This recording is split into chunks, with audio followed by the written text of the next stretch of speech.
Hello everyone. Assalamu alaikum. Hello.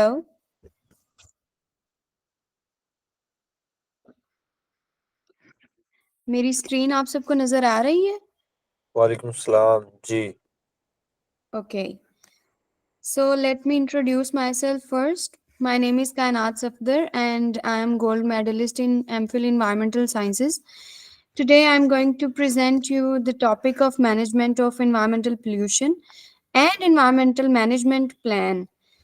इन दोनों को इस तरीके से समझेंगे कि इन्वायरमेंटल पोल्यूशन को हमने कैसे मैनेज करना है through environmental management plan. So first of all, I want you guys to introduce yourself ताकि हमें पता चल सके कि आप लोगों की क्या क्वालिफिकेशंस हैं और कितने डिफरेंट फील्ड से आप लोगों का ताल्लुक है. So my mode of communication will be English or is it better you guys in Urdu? आप लोग चैट बॉक्स में बता सकते हैं. उर्दू ज्यादा फिजिबल है और English?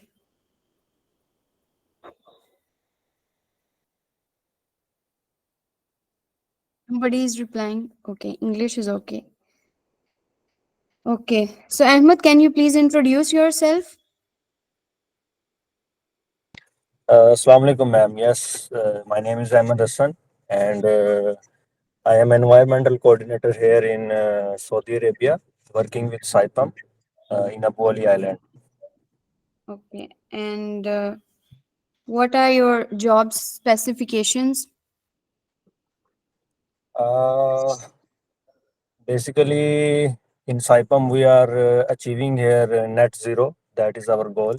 So we are focusing on, all the Sustainable decarbonization. development. the, More the kind of cap- sustainable development.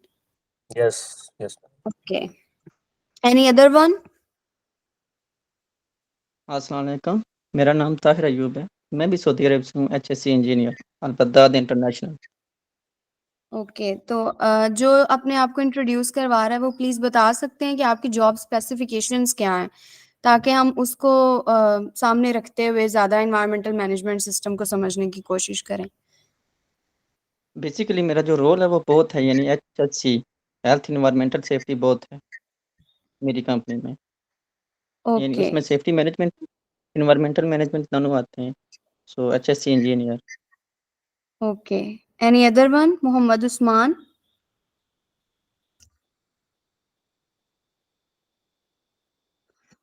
Okay, तो हमें लगता है कि मोहम्मद उस्मान जो हैं वो दोबारा ज्वाइन कर चुके हैं. Mohammad Usman, can you please introduce yourself? Yes, I can introduce myself. My name is Muhammad Usman Manzoor, and I am currently working with Atcon on a overhead transmission line project in Saudi Arabia, and my designation is safety officer. Okay. So let's dig into the topic. First of all, what is environmental pollution? Environmental pollution को देखते हैं कि ये क्या है. It's a basic definition. It's an introduction of contaminants or natural environmental agents into the environment or climate. Environment को जब भी हम देखते हैं तो बहुत सारे लोगों को ये misconception होता है कि environmental pollution refers to some kind of air pollution.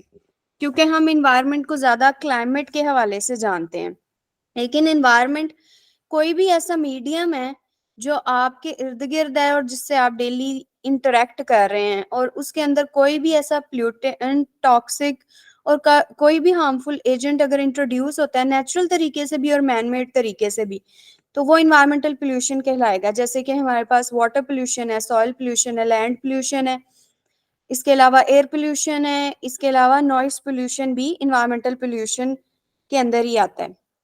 और इसके क्या इम्पैक्ट हो सकते हैं? डिफरेंट काइंड ऑफ इम्पैक्ट हो सकते हैं. ह्यूमंस के ऊपर भी हो सकते हैं, उनके हेल्थ इम्प्लीकेशंस की वजह से, जैसे कि रेस्पिरेटरी डिजीजेज हो गए, वाटर बोर्न हो गए, स्किन हो गए, कैंसर हो गया, कार्सिनोजेनिक एजेंट्स की वजह से और बाकी सारी चीजें. इकोसिस्टम को भी हो सकते हैं, जैसे कि अब even Saudi Arabia and Pakistan जो दोनों हैं वो बहुत ज़्यादा सीवियर क्लाइमेटिक कंडीशंस का सामना कर रहे हैं। जहाँ पे बारिश होनी चाहिए वहाँ पे नहीं हो रही, जहाँ पे नहीं होनी चाहिए वहाँ पे हो रही है। It is due to the introduction of pollutant over the years and years into our atmosphere. तो इसकी वजह से हमारी लॉस ऑफ बायोडाइवर्सिटी होती है, सॉइल डिग्रेडेशन और नेचुरल साइकिल्स, जो कि हम सब कुछ देख रहे हैं। क्लाइमेट चेंज का जो मेन कंट्रीब्यूशन है उसमें आप सबको पता है, जो भी इंडस्ट्रीज में काम करते हैं और बाकी सब लोग के एमिशंस हैं। एमिशंस को सऊदी अरब में तो समहाउ मैं ये कंसीडर करती हूँ कि हम कोई ना कोई ऐसी टेक्नोलॉजी यूज कर रहे हैं, वो वाटर की भी हो सकती है, एयर की भी हो सकती है, जो कि प्लूटेंट्स को मैक्सिममली एटमॉस्फेयर में जाने से रोकती है। लेकिन जैसे कि दूसरे कंट्रीज हैं उसमें ऐसा नहीं है। और क्लाइमेटिक चेंज एक ऐसा फिनोमिना है जो कि उस कंट्री या उसके लोगों की चेंजिंग की वजह से नहीं बदलता। ये एक वर्ल्ड वाइड फिनोमिना है। अगर आपकी कंट्री मेजर कंट्रीब्यूटिंग फैक्टर नहीं भी है और आपके लोग जो हैं वो मोर डिसिप्लिन्ड है और आपकी जो इंडस्ट्रीज हैं वो मोर डिसिप्लिन्ड है, लेकिन फिर भी आपके कंट्री को इसका सामना करना पड़ सकता है ड्यू टू द जोन जिसके अंदर वो है। ये बेसिक इन्वायरमेंटल पोल्यूशन है, इसके बारे में तो आप सबको पता ही होगा। अब देखते हैं कि इन्वायरमेंटल मैनेजमेंट सिस्टम से हम इन्वायरमेंटल पोल्यूशन को कैसे कंट्रोल कर सकते हैं और कौन कौन सी स्ट्रेटजीज हैं। तो मेरा आप सबसे क्वेश्चन है कि do you guys have any information about environmental management system और environmental management plans? Anyone?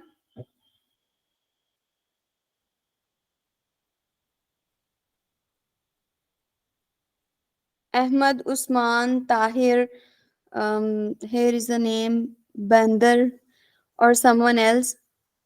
Can you please explain what is environmental management plan or environmental management system?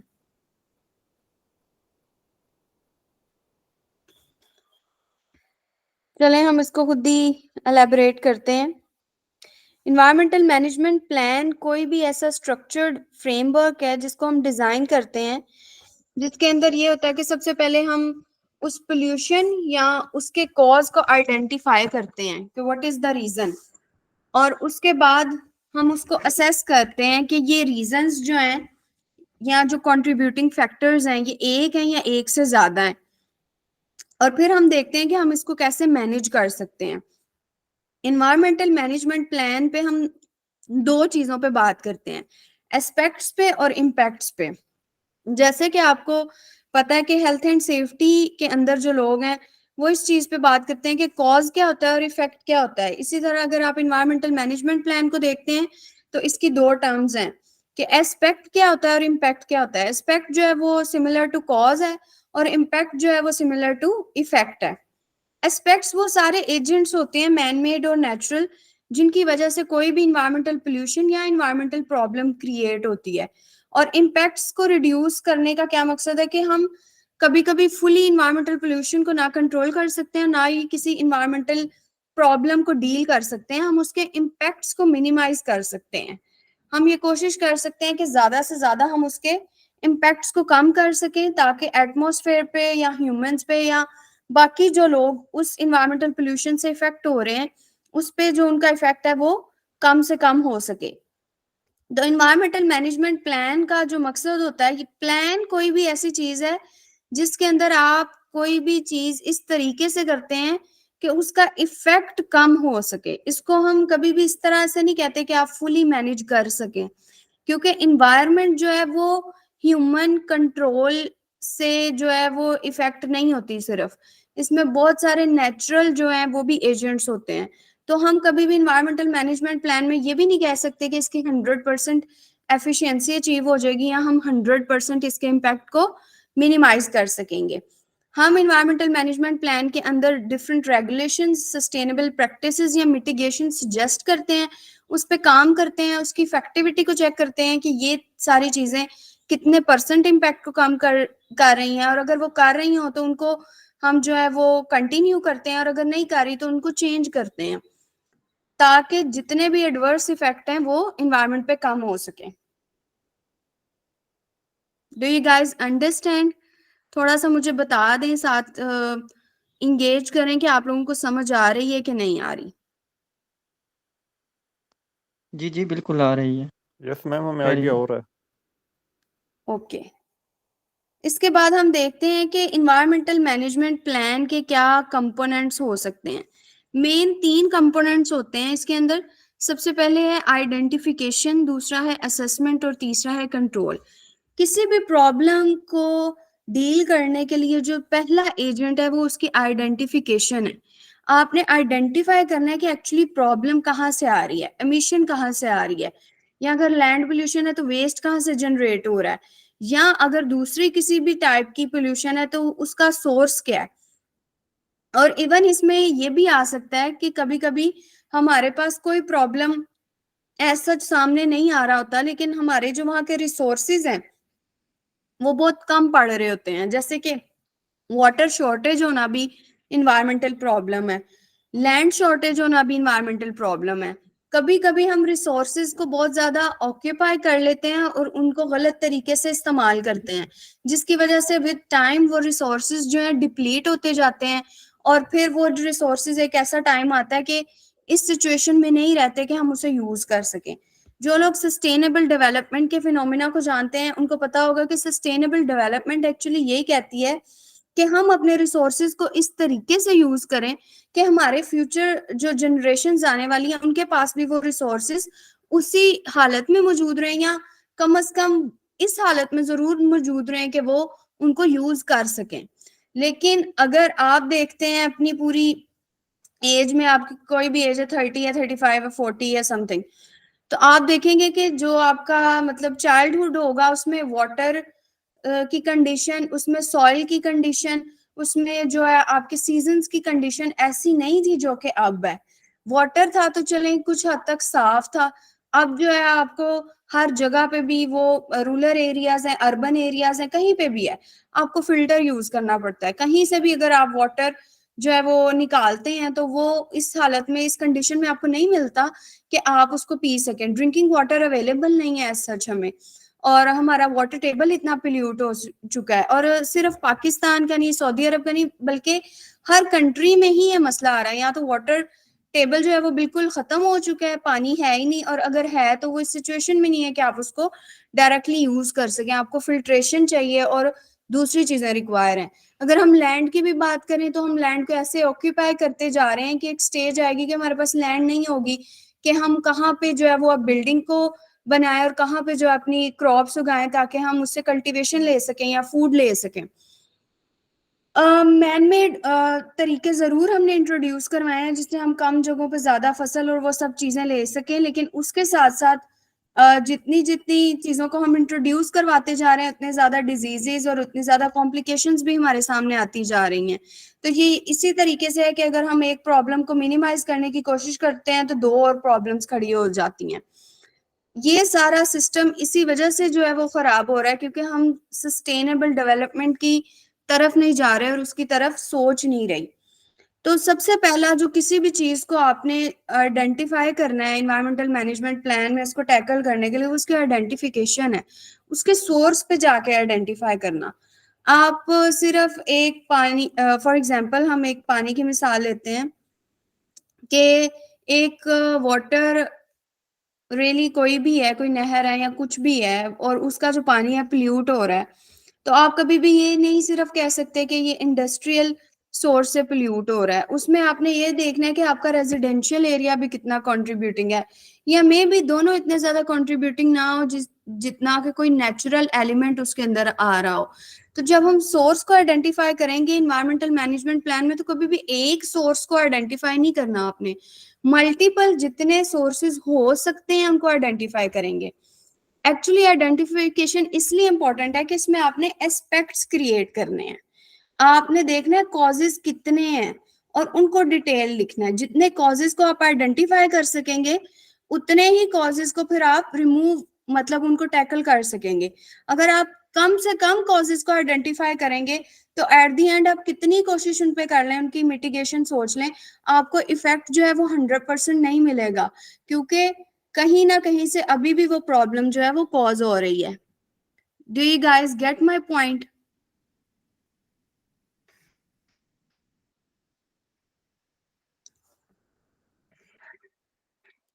Yes, ma'am. Okay. आप लोगों में से सब बता सकते हैं कि आपकी जो भी इंडस्ट्रीज जहां पे भी आप जॉब कर रहे हैं उसमें क्या इन्वायरमेंटल प्रॉब्लम्स हैं, ताकि हम उसी एग्जांपल को लेते हुए फिर अगले जो पार्ट्स हैं उनको डिस्कस करेंगे कि असेसमेंट क्या है और कंट्रोल क्या है। तो कोई भी एक जो बताना चाहे कि इंडस्ट्रियल प्रॉब्लम्स क्या हैं, ताकि हम उसी सिनेरियो को मजीद डिस्कस कर सकें।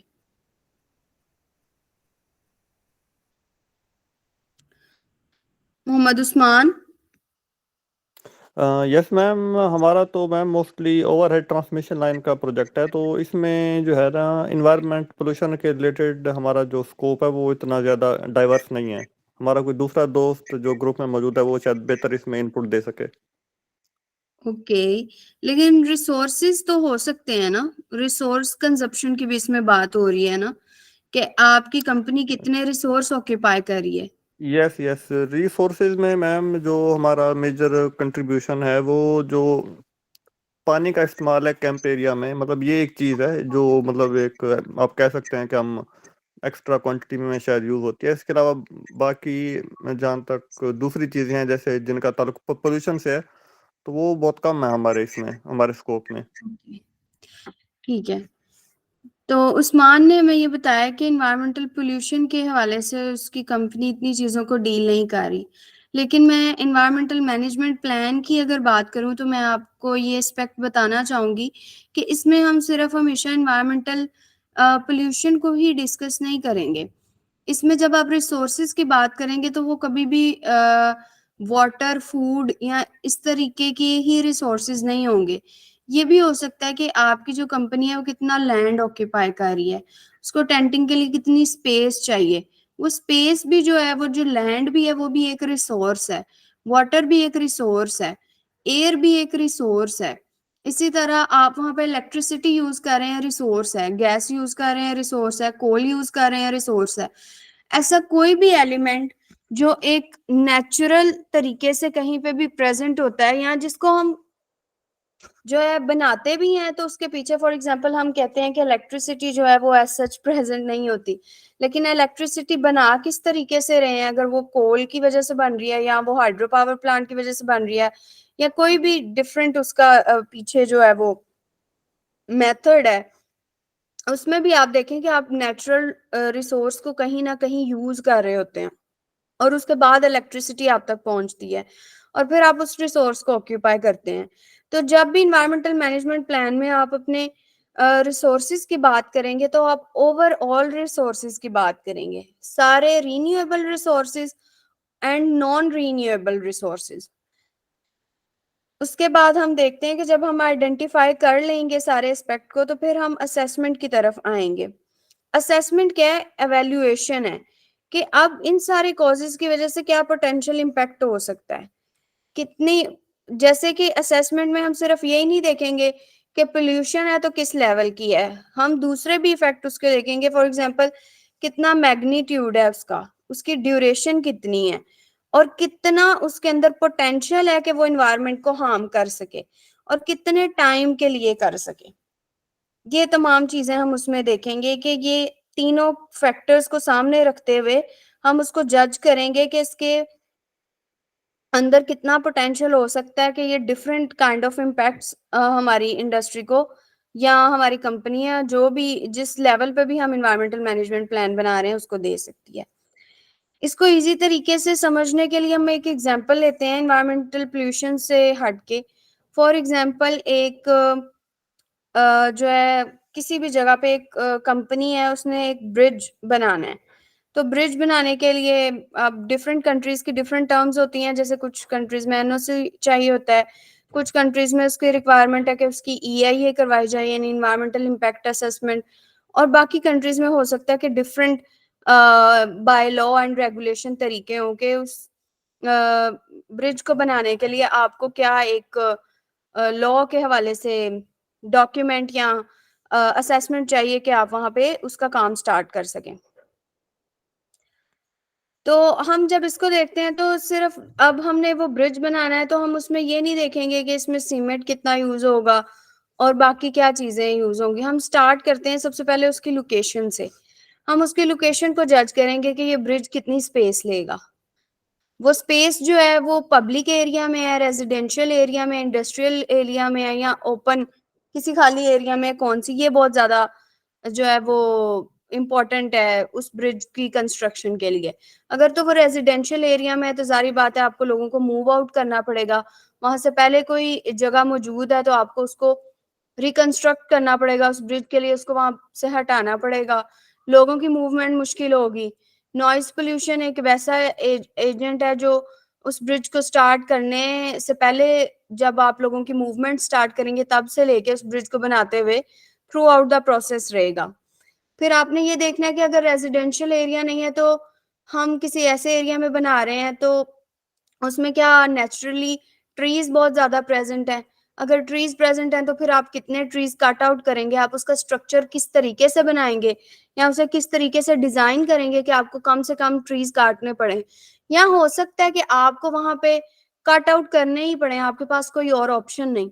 तो अब वो कट आउट आपने वो ट्रीज कर लिया और वहां पे वो ब्रिज का आपने काम स्टार्ट कर लिया। अब आप उसकी रिहेबिलिटेशन के लिए क्या काम करेंगे? आपको फिर वो ट्रीज जितने आपने कट किए हैं उसके साइड्स पे, उसकी सराउंडिंग्स में कहीं ना कहीं लगाने पड़ेंगे to balance the ecosystem.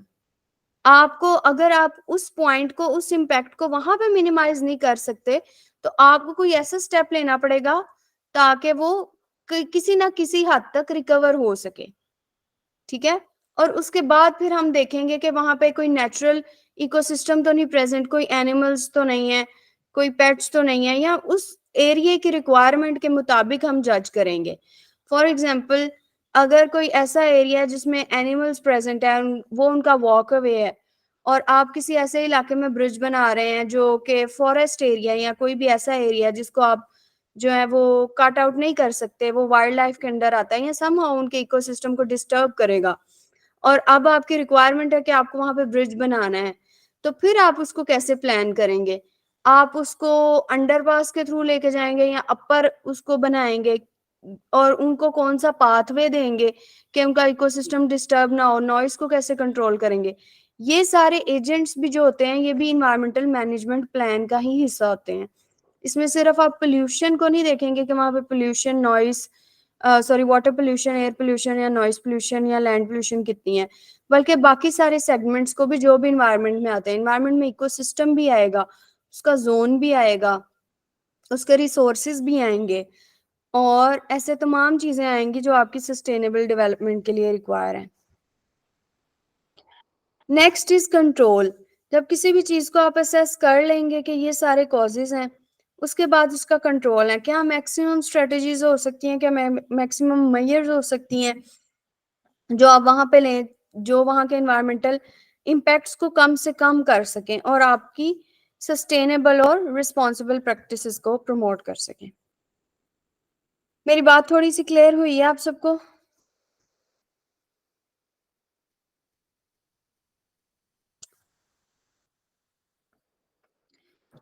Yes, ma'am. Any other one? Yes, ma'am. Tahir, Tariq, कुरातुलैन?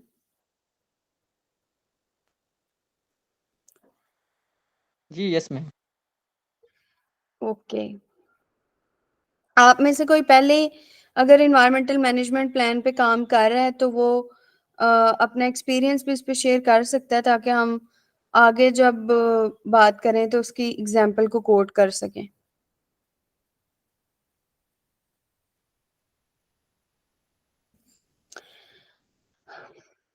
Okay, तो हम आगे चलते हैं। हमने कंपोनेंट्स को डीपली डिस्कस कर लिए।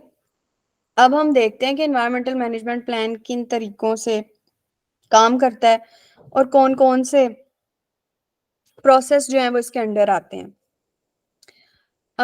जितने भी लोग सऊदी अरब में हैं वो बता सकते हैं कि जब भी आप कोई प्रोजेक्ट स्टार्ट करते हैं तो सऊदी अरब में आपको उसकी इम्पैक्ट असेसमेंट के लिए कौन सा प्रोसेस रिक्वायर है। जैसे पाकिस्तान में IEE है, यानी कि इनिशियल इनिशियल इन्वायरमेंटल असेसमेंट और EIA है, यानी इन्वायरमेंटल इम्पैक्ट असेसमेंट।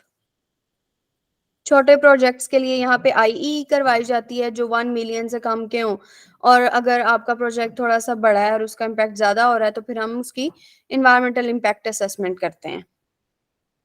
तो कोई मुझसे शेयर कर सकता है कि सऊदी अरब में कौन सा प्रोसेस जो है वो रिक्वायर है? एनीवन? यस मैम, हमारा जो रिसेंटली प्रोजेक्ट स्टार्ट हुआ था तो इसके लिए भी मुख्तलिफ तरह के प्रोसेस थे। EIA भी थी इनकी, ओके और इसके अलावा इनको इनकी ministry of environment, water and agriculture है नाम की, तो उसका जो जी जी। इजाज़त मतलब वहाँ से तसरी हम उसको कहते हैं, वो लेके फिर आप काम काम स्टार्ट करते हैं ना, इस काइंड तरह ऑफ से थोड़ा इनका NOC हो सिस्टम है। गया ना, हाँ जी, नॉन हाँ जी, ऑब्जेक्शन सर्टिफिकेट हो गया। ठीक है, हाँ जी। तो हम इन्वायरमेंटल इम्पैक्ट असेसमेंट को ही देख लेते हैं, क्योंकि अगर हमने इन्वायरमेंटल मैनेजमेंट प्लान को समझना है तो इसी के स्टेप्स को देखते हैं। आपको समझ आ जाएगी कि इन्वायरमेंटल मैनेजमेंट प्लान को अगर आपने डीपली करना है तो किस तरीके से होगा। तो इसके डिफरेंट स्टेप्स हैं, स्क्रीनिंग है, स्कोपिंग है, उसके बाद रिव्यू है, बेसलाइन स्टडी है, फिर हम ड्राफ्ट करते हैं EIA को, एक्सपर्ट रिव्यू देते हैं, स्टेक होल्डर यानी कि उस प्रोजेक्ट के अंदर जितने भी स्टेक होल्डर्स हैं या जो भी लोग उससे इफेक्ट हो रहे हैं उनका रिव्यू आता है, देन फिर हम फाइनल EIA रिपोर्ट पे जाते हैं और इसी के अंदर इन्वायरमेंटल मैनेजमेंट प्लान आता है। स्क्रीनिंग को देख लेते हैं, स्क्रीनिंग क्या है। स्क्रीनिंग जो है, सबसे पहले स्क्रीनिंग का अगर आप लफ्जी मतलब जानना चाहें तो इट्स लाइक छानना, यानी आप देखेंगे कि इस जो प्रोजेक्ट है इसको EIA रिक्वायर भी है कि नहीं, इसके क्या इतने इन्वायरमेंटल और सोशल इम्पैक्ट आ रहे हैं कि उसको इन्वायरमेंटल इम्पैक्ट असेसमेंट चाहिए कि नहीं आ रहे, तो फिर आप खाली NOC यानी कि नॉन ऑब्जेक्शन सर्टिफिकेट से ही उस प्रोजेक्ट को स्टार्ट कर लेंगे। लेकिन कोई भी इंडस्ट्रियल प्रोजेक्ट है, कोई भी आपने पेट्रोल पंप बनाना है, कोई ब्रिज बनाना है, कोई भी इंडस्ट्री बनानी है, कोई भी ऐसी सोसाइटी बनानी है जिसमें आप समझते हैं कि सोशल इम्पैक्ट हो सकते हैं, एनवायरमेंटल इम्पैक्ट हो सकते हैं, तो उसको EIA चाहिए होगी। तो फर्स्ट स्टेप है स्क्रीनिंग के। EIA यानी for example environmental management plan उस प्रॉब्लम को रिक्वायर भी है कि नहीं, और ये कैसे जज करेंगे कि कितने इन्वायरमेंटल और सोशल इम्पैक्ट उस प्रोजेक्ट के हैं। अगर ज्यादा हैं तो फिर उसे रिक्वायर है। ठीक है, नंबर 2 पे है स्कोपिंग। स्कोपिंग है कि हम एक एस्टेब्लिश करते हैं बाउंड्री EIA की, कि हम एक जोन सेलेक्ट करते हैं। फॉर एग्जाम्पल वो प्रोजेक्ट कितने एरिया पे है और उसका जो इम्पैक्ट है वो कितने एरिया तक जाएगा या कितने लोग उससे इफेक्ट होंगे, तो हम एक बाउंड्री सेट कर देते हैं कि ये प्रोजेक्ट के जो इम्पैक्ट्स हैं वो इतने एरिया को इफेक्ट करेंगे और ये हमारी बाउंड्री लाइन है, इसके अंदर हमने इन्वायरमेंटल इम्पैक्ट असेसमेंट करनी है।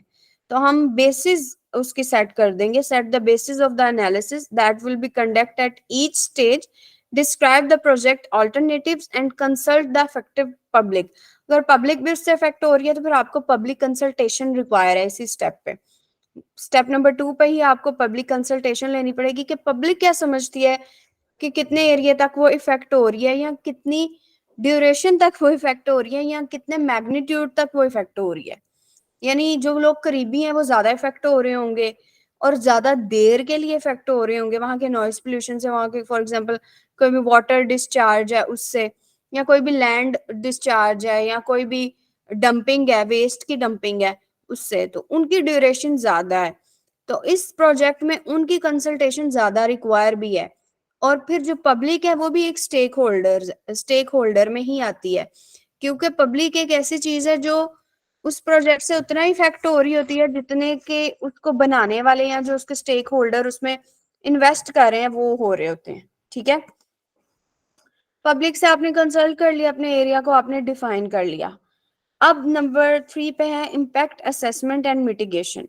अब आप अवेल्युएट करेंगे कि क्या सोशियो इकोनॉमिक और इन्वायरमेंटल इम्पैक्ट है। सोशियो इकोनॉमिक यानी कि सोशल हवाले से, पब्लिक के हवाले से, इकोनॉमिक यानी कि आपने सिर्फ यही नहीं ना देखना कि आप इन्वायरमेंट को भी बैलेंस आउट करें।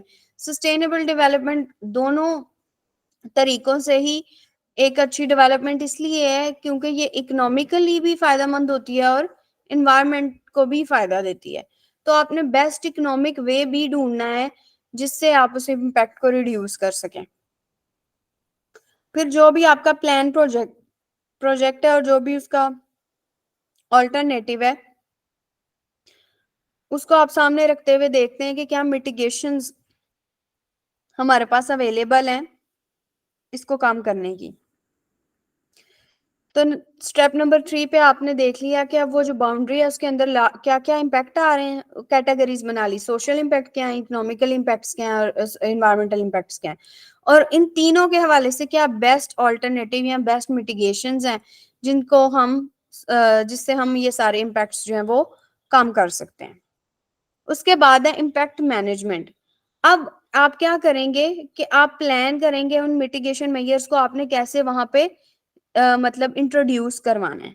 अब इंट्रोड्यूस आप ऐसा नहीं करवा सकते, फॉर एग्जांपल आप पब्लिक को कहें कि वो वहां से जो है वो मूव कर जाए, इस तरीके से नहीं आप कर सकते। तो कुछ प्रोजेक्ट के रिस्क भी होते हैं, कुछ टेक्नोलॉजिकल फेलियर भी होते हैं और कुछ वहां पर नेचुरल डिजास्टर्स का भी खतरा होता है। फॉर एग्जाम्पल आपने किसी भी ऐसे इलाके में ब्रिज स्टार्ट करना है जहां पे रेनफॉल बहुत ज्यादा है, तो अब आपने सिर्फ पब्लिक को नहीं सामने रखना, आपको वो डेज रिक्वायर हैं जिसमें आप प्रॉपर तरीके से कंस्ट्रक्शन कर सकें। आपने वहां पे अगर कोई टेक्नोलॉजी, कोई भी मशीनरी कुछ भी लाई है वो वर्क कर सके अच्छे से।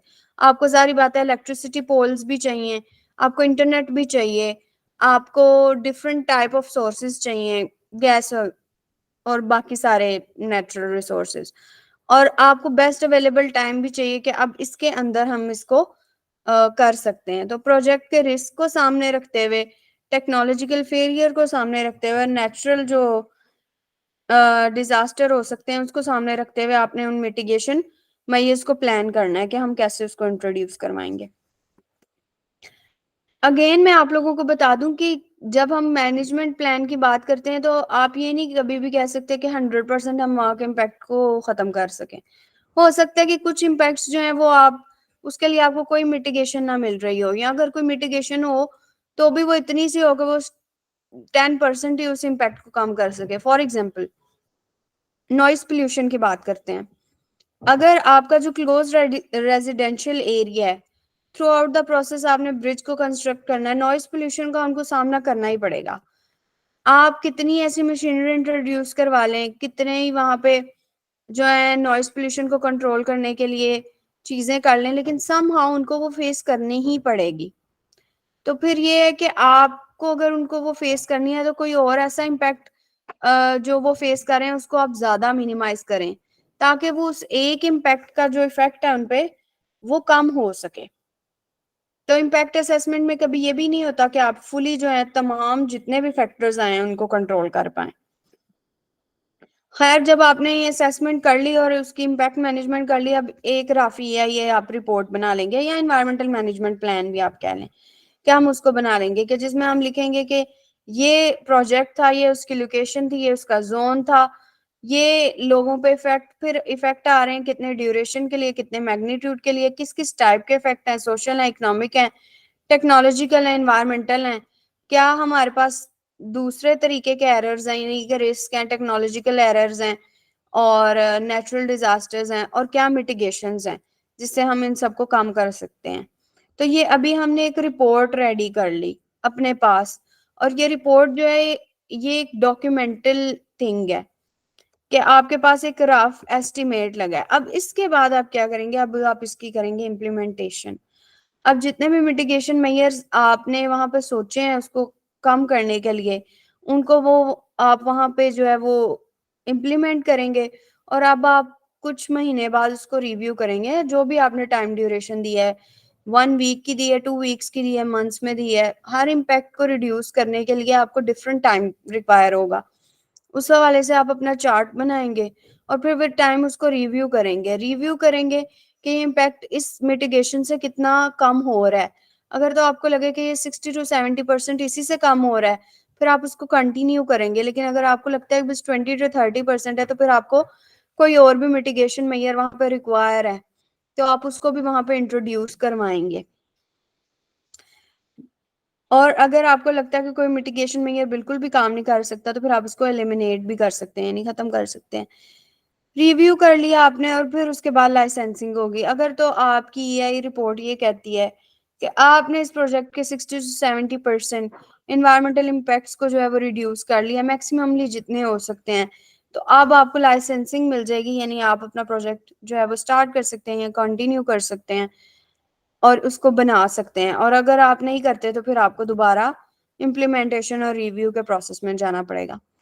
लाइसेंसिंग का ये मकसद नहीं है कि अगर आपको प्रोजेक्ट स्टार्ट करने पे भी कोई भी लाइसेंसिंग मिल जाती है, फॉर एग्जांपल एनओसी या ईआईए, और आप उस प्रोजेक्ट को स्टार्ट कर लेते हैं तो फिर बाद में आपने उसको कंटिन्यू नहीं करना।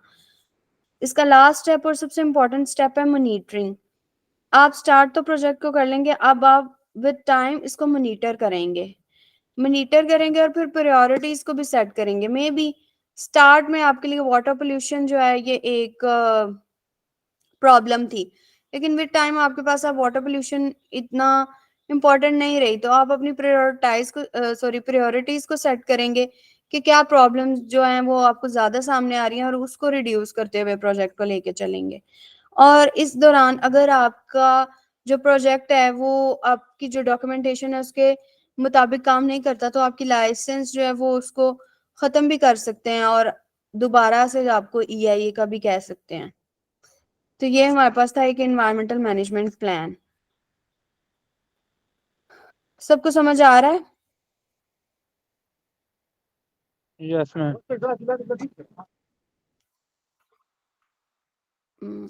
ओके।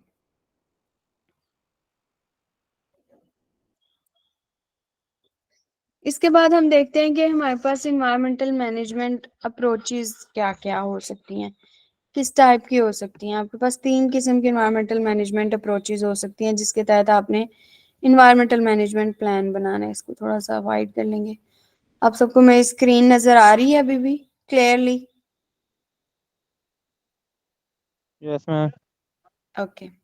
3 टाइप की अप्रोचेस हैं, स्पेशियल अप्रोच, इकोलॉजिकल अप्रोच और ईएमएस अप्रोच। स्पेशियल अप्रोच ऐसी इन्वायरमेंटल मैनेजमेंट अप्रोच है जिसमें आप स्पेशियल डाटा को कंसीडर करते हैं। स्पेशियल डाटा क्या होता है? रिलेटेड टू जियोग्राफिक लोकेशन, उस जगह की लोकेशन क्या है। फॉर एग्जांपल मैंने आपको पहले भी बताया कि कुछ ऐसे प्रॉब्लम्स हैं जो आपको वहाँ पे जियोग्राफिक लोकेशन की वजह से होती हैं, जैसे कि क्लाइमेट चेंज जो है वो आप अपनी एक्टिविटीज को कितना भी मिनिमाइज कर लें, आप अपनी चीजों को वहां पे कितना भी सेट आउट कर लें, लेकिन अगर आपकी जियोग्राफिकल लोकेशन ऐसी है कि आपको नेबरिंग कंट्रीज या साइड लोकेशन से जो है वो किसी भी पोल्यूशन का सामना है, तो आपकी जो लोकेशन है वो भी इक्वली उतने ही इफेक्ट को फेस करेगी जितना के बाकी लोकेशंस कर रही हैं। तो इसमें आप सबसे पहले जो स्पेशल अप्रोच होती है इसमें जियोग्राफिकल लोकेशन को देखते हैं, अरेंजमेंट फीचर्स को देखते हैं अर्थ की सरफेस पे। क्लाइमेटिक चेंज के हवाले से जितने भी इन्वायरमेंटल मैनेजमेंट प्लान बनाए जाती हैं स्पेशल अप्रोच उनमें आती है। अगर आप स्पेशल अप्रोच की एग्जांपल लेना चाहें तो इसमें वो सारे प्रोजेक्ट्स हैं जो क्लाइमेट चेंज से रिलेटेड होते हैं। इकोलॉजिकल अप्रोच होती है जो कि आपके इकोसिस्टम के ऊपर होती है, जैसे कि मैंने अभी बात की कि अगर आप किसी भी वाइल्ड लाइफ एरिया पे कोई भी प्रोजेक्ट बनाते हैं तो वहाँ का इकोसिस्टम, वहाँ की बायोडाइवर्सिटी, वहाँ के एनिमल्स, वहाँ के प्लांट्स, ये सारी जो चीजें हैं। तो इकोलॉजिकल अप्रोच में हमारे पास इकोसिस्टम आता है, उसका स्ट्रक्चर, उसका function, inter relationships between organisms, यानी कि ह्यूमंस का जो है वो उनके इकोसिस्टम यानी कि ट्रीज, प्लांट्स, एनिमल्स, इन सब के साथ रिलेशनशिप और उनकी इन्वायरमेंट। और इसी बायोडाइवर्सिटी इकोलॉजिकल बैलेंस के लिए हम इकोलॉजिकल अप्रोच कहते हैं। ईएमएस सिस्टम सबसे ज्यादा यूज होने वाला इन्वायरमेंटल मैनेजमेंट प्लान है। इसको कहते हैं हम environmental management system. Environmental management system आता है एक ऑर्गेनाइजेशन के इन्वायरमेंटल कंसर्न्स के ऊपर। अगर आप बात करें कि सबसे ज्यादा कौन सा इन्वायरमेंटल मैनेजमेंट प्लान या कौन सी अप्रोच यूज होती है उसकी, तो इन्वायरमेंटल मैनेजमेंट सिस्टम है, जिसके अंदर हम देखते हैं कि एक ऑर्गेनाइजेशन जो है उसको कितने इन्वायरमेंटल कंसर्न्स का सामना होता है, और वो जो ऑर्गेनाइजेशन है वो अपनी डेवलपमेंट में और अपनी इम्प्लीमेंटेशन में और अपने कॉन्टिन्यूअल इम्प्रूवमेंट के प्रोसेस के अंदर क्या एनवायरमेंटल इम्पैक्ट्स को फेस करती है, उसको उसने कैसे कम करना है।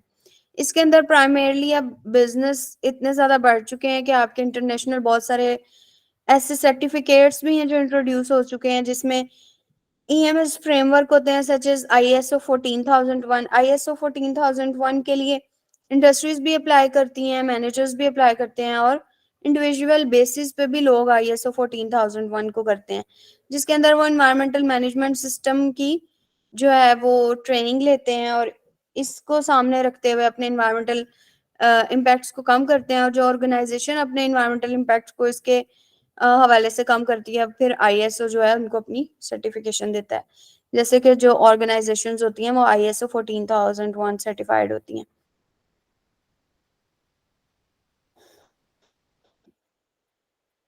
इसके बाद हम बात करते हैं EMS की, यानी इन्वायरमेंटल मैनेजमेंट सिस्टम की।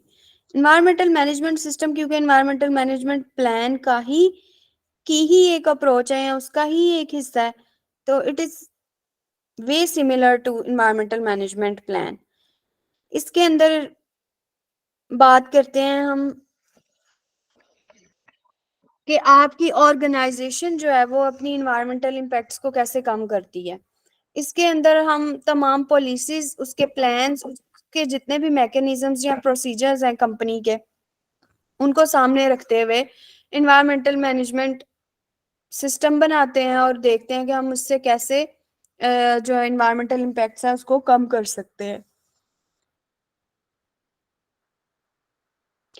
सबसे पहले ये फैसिलिटेट करती है एनवायरमेंटल कंप्लायंस को। आप में से कोई भी बता सकता है कि एनवायरमेंटल कंप्लायंस क्या होती है?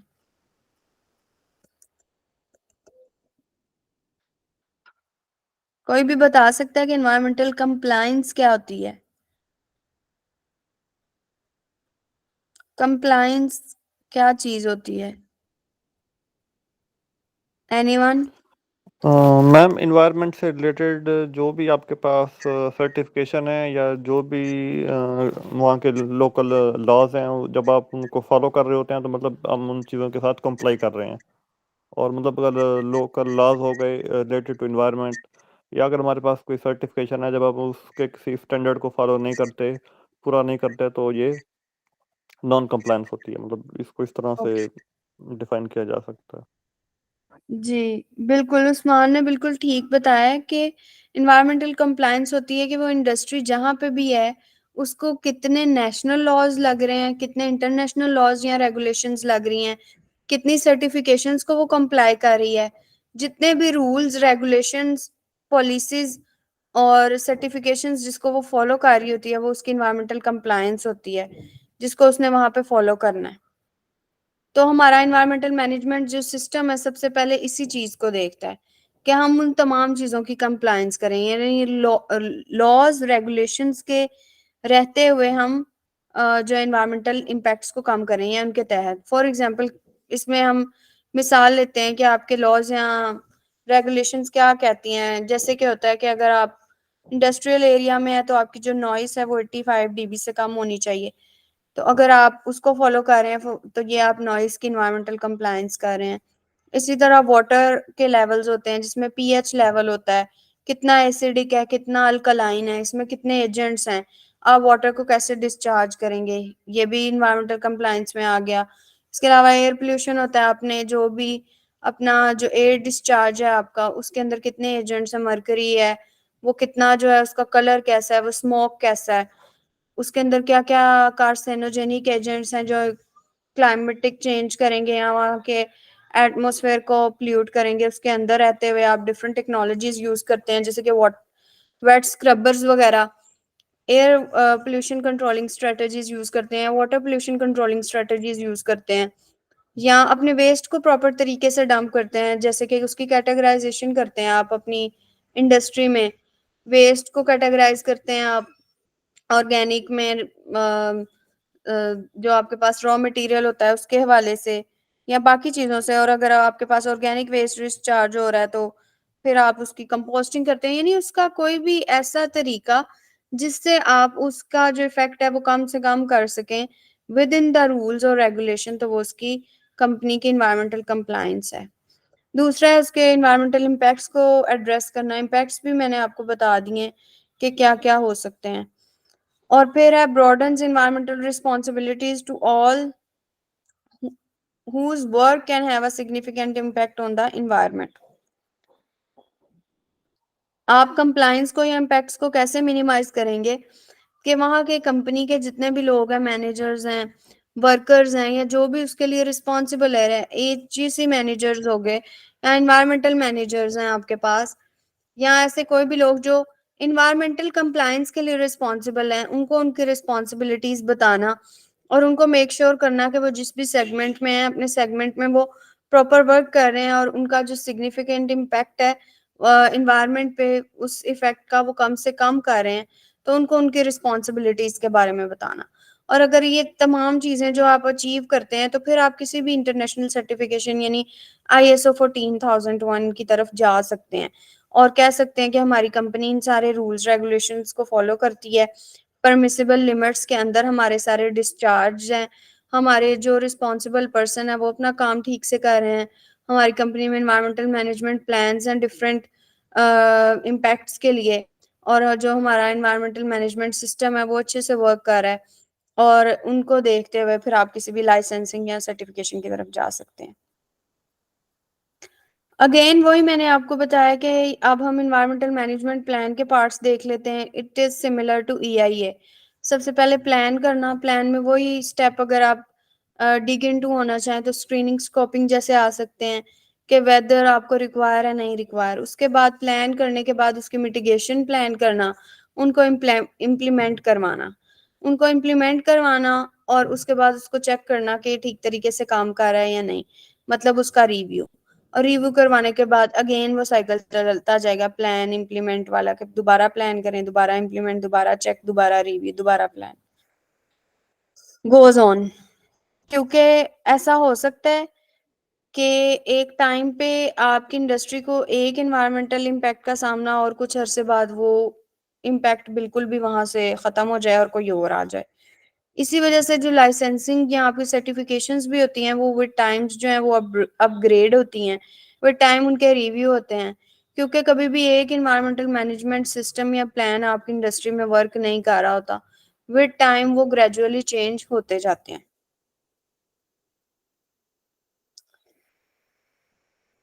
इसके बाद हम देखते हैं कि इन्वायरमेंटल मैनेजमेंट प्लान की क्या क्या रिक्वायरमेंट्स हो सकती हैं।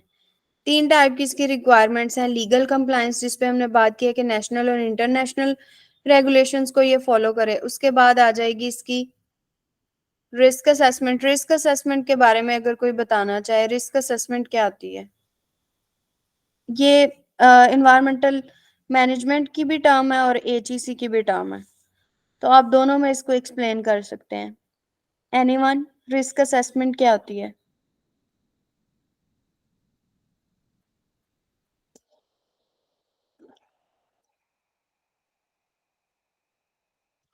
रिस्क असेसमेंट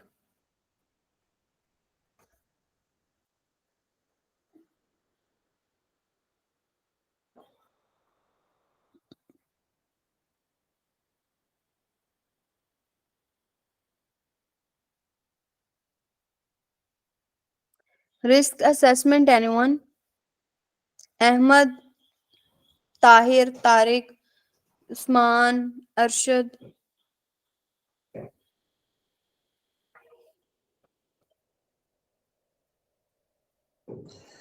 अस्सलाम वालेकुम। मैं असल में ट्रैवल कर रहा हूँ और मुश्किल तमाम आप लोगों को सुन पा रहा हूँ। बहरहाल अगर मेरी आवाज़ आ रही है तो रिस्क असेसमेंट ये है कि किसी भी हैजर्ड से जो है ना वो आपको क्या क्या खतरात हो सकते हैं, तो ये मुराद है। अच्छा, जब आप इसको डिग डीप करते हैं तो आपको पता, आप इस तरह से इसको ब्रेकअप करते हैं इसका कि नंबर एक आप रिस्क है क्या, और उसके बाद इससे कौन लोग जो है वो इफेक्ट हो सकते हैं, और उसके बाद आप इसको किस तरह से कंट्रोल कर सकते हैं। अच्छा, कंट्रोल्स में भी मुख्तलिफ लेवल्स हैं कि आप इसको एलिमिनेट कर दें, आप इसको जो है ना वो रिड्यूस कर दें, रिप्लेस कर दें, फिर एडमिनिस्ट्रेटिव कंट्रोल्स लगाएं और उसके बाद PPEs दें। तो मैं हेल्थ एंड सेफ्टी के हवाले से तो ये सारी चीजें जो है वो रिस्क असेसमेंट का हिस्सा है। तो इस तरह से आप इसकी जो है वो रिस्क असेसमेंट करते हैं जी।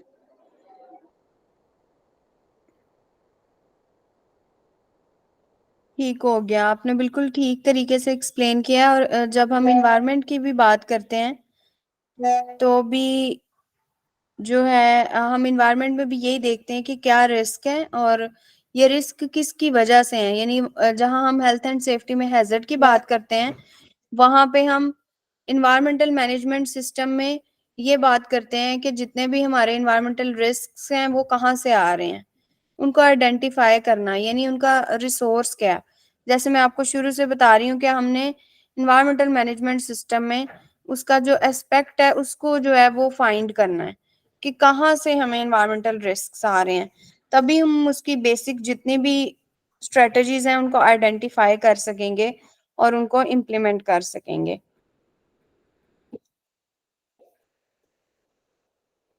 उसके बाद जो थर्ड और इम्पोर्टेंट रिक्वायरमेंट है वो मॉनिटरिंग और रिपोर्टिंग की है। ये रिक्वायरमेंट इसलिए सबसे ज्यादा इम्पोर्टेंट है कि अगर आप ठीक तरीके से मॉनिटर नहीं करेंगे अपनी मिटिगेशन मेजर्स को तो आप कभी भी उसको अच्छे से रिव्यू नहीं कर सकते और ना ही अपनी जो आपकी इफेक्टिवनेस है उसको मैक्सिमाइज कर सकते हैं। मॉनिटरिंग बहुत ज्यादा इम्पोर्टेंट है कि जो आपने मिटिगेशन मेजर लगाई है, जो भी आपने मिटिगेशन मेजर इसके अंदर लगाई है वो कितने हद तक फॉलो हो रही है और कहाँ पे फॉलो हो रही है और कितना वो आपको रिजल्ट यानी आउटपुट दे रही है, यानी कितना वो आपके इम्पैक्ट को कम कर रही है। वो मॉनिटरिंग जितनी एचईसी में इम्पोर्टेंट है उतनी ही इन्वायरमेंटल मैनेजमेंट प्लान में भी इम्पोर्टेंट है, और फिर साथ ही साथ में उसका रिपोर्टिंग मैकेनिज्म भी, कि रिपोर्टिंग मैकेनिज्म किस तरीके से है कि आपने कौन सी प्रोएक्टिव अप्रोच उसके अंदर यूज की है जिसके थ्रू जो है आप उसको रिपोर्ट कर रहे हैं, और उसी से हमें जो है मैक्सिमम एक्सीलेंस मिल सकेगी और हमारा इम्पैक्ट जो है वो कम हो सकेगा। इंटेंशंस ऑफ ईएमपी और ऑब्जेक्टिव ऑफ ईएमपी दो डिफरेंट चीजें हैं। क्या कोई मुझे एक्सप्लेन कर सकता है? इंटेंशन जो है ये एक बेसिक सा वर्ड है, इंटेंशन और ऑब्जेक्टिव में क्या फर्क होता है? इंटेंशन क्या होती है?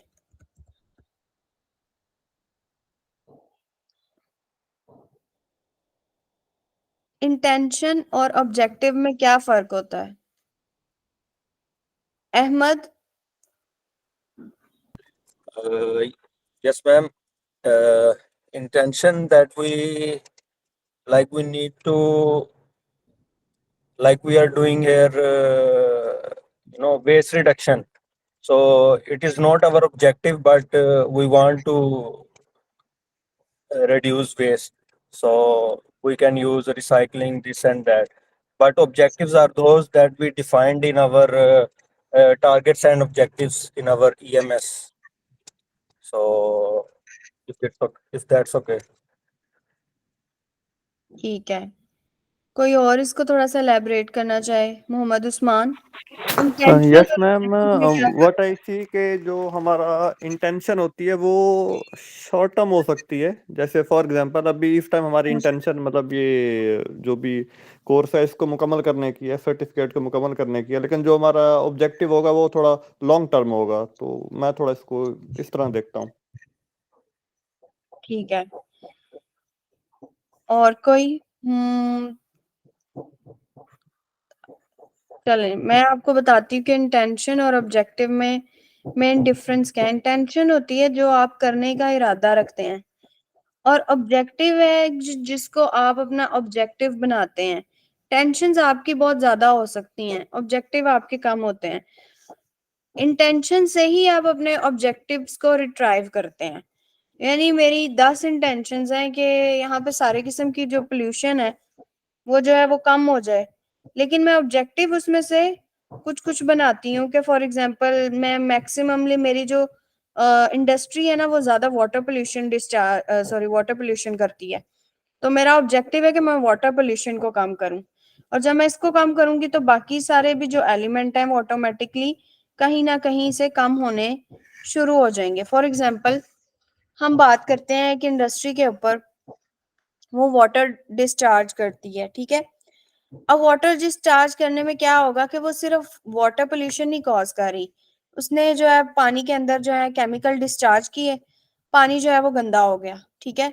उसके ऊपर एल्गल ब्लूम बन गए और पानी जो है वो उसकी ऐसी सिचुएशन नहीं रही, और वो डेड जोन बन गया, यानी उसके अंदर जितनी फिशरीज थी, प्लांट्स वगैरह, वो उस केमिकल की वजह से डेड हो गए, वो डेड जोन बन गया।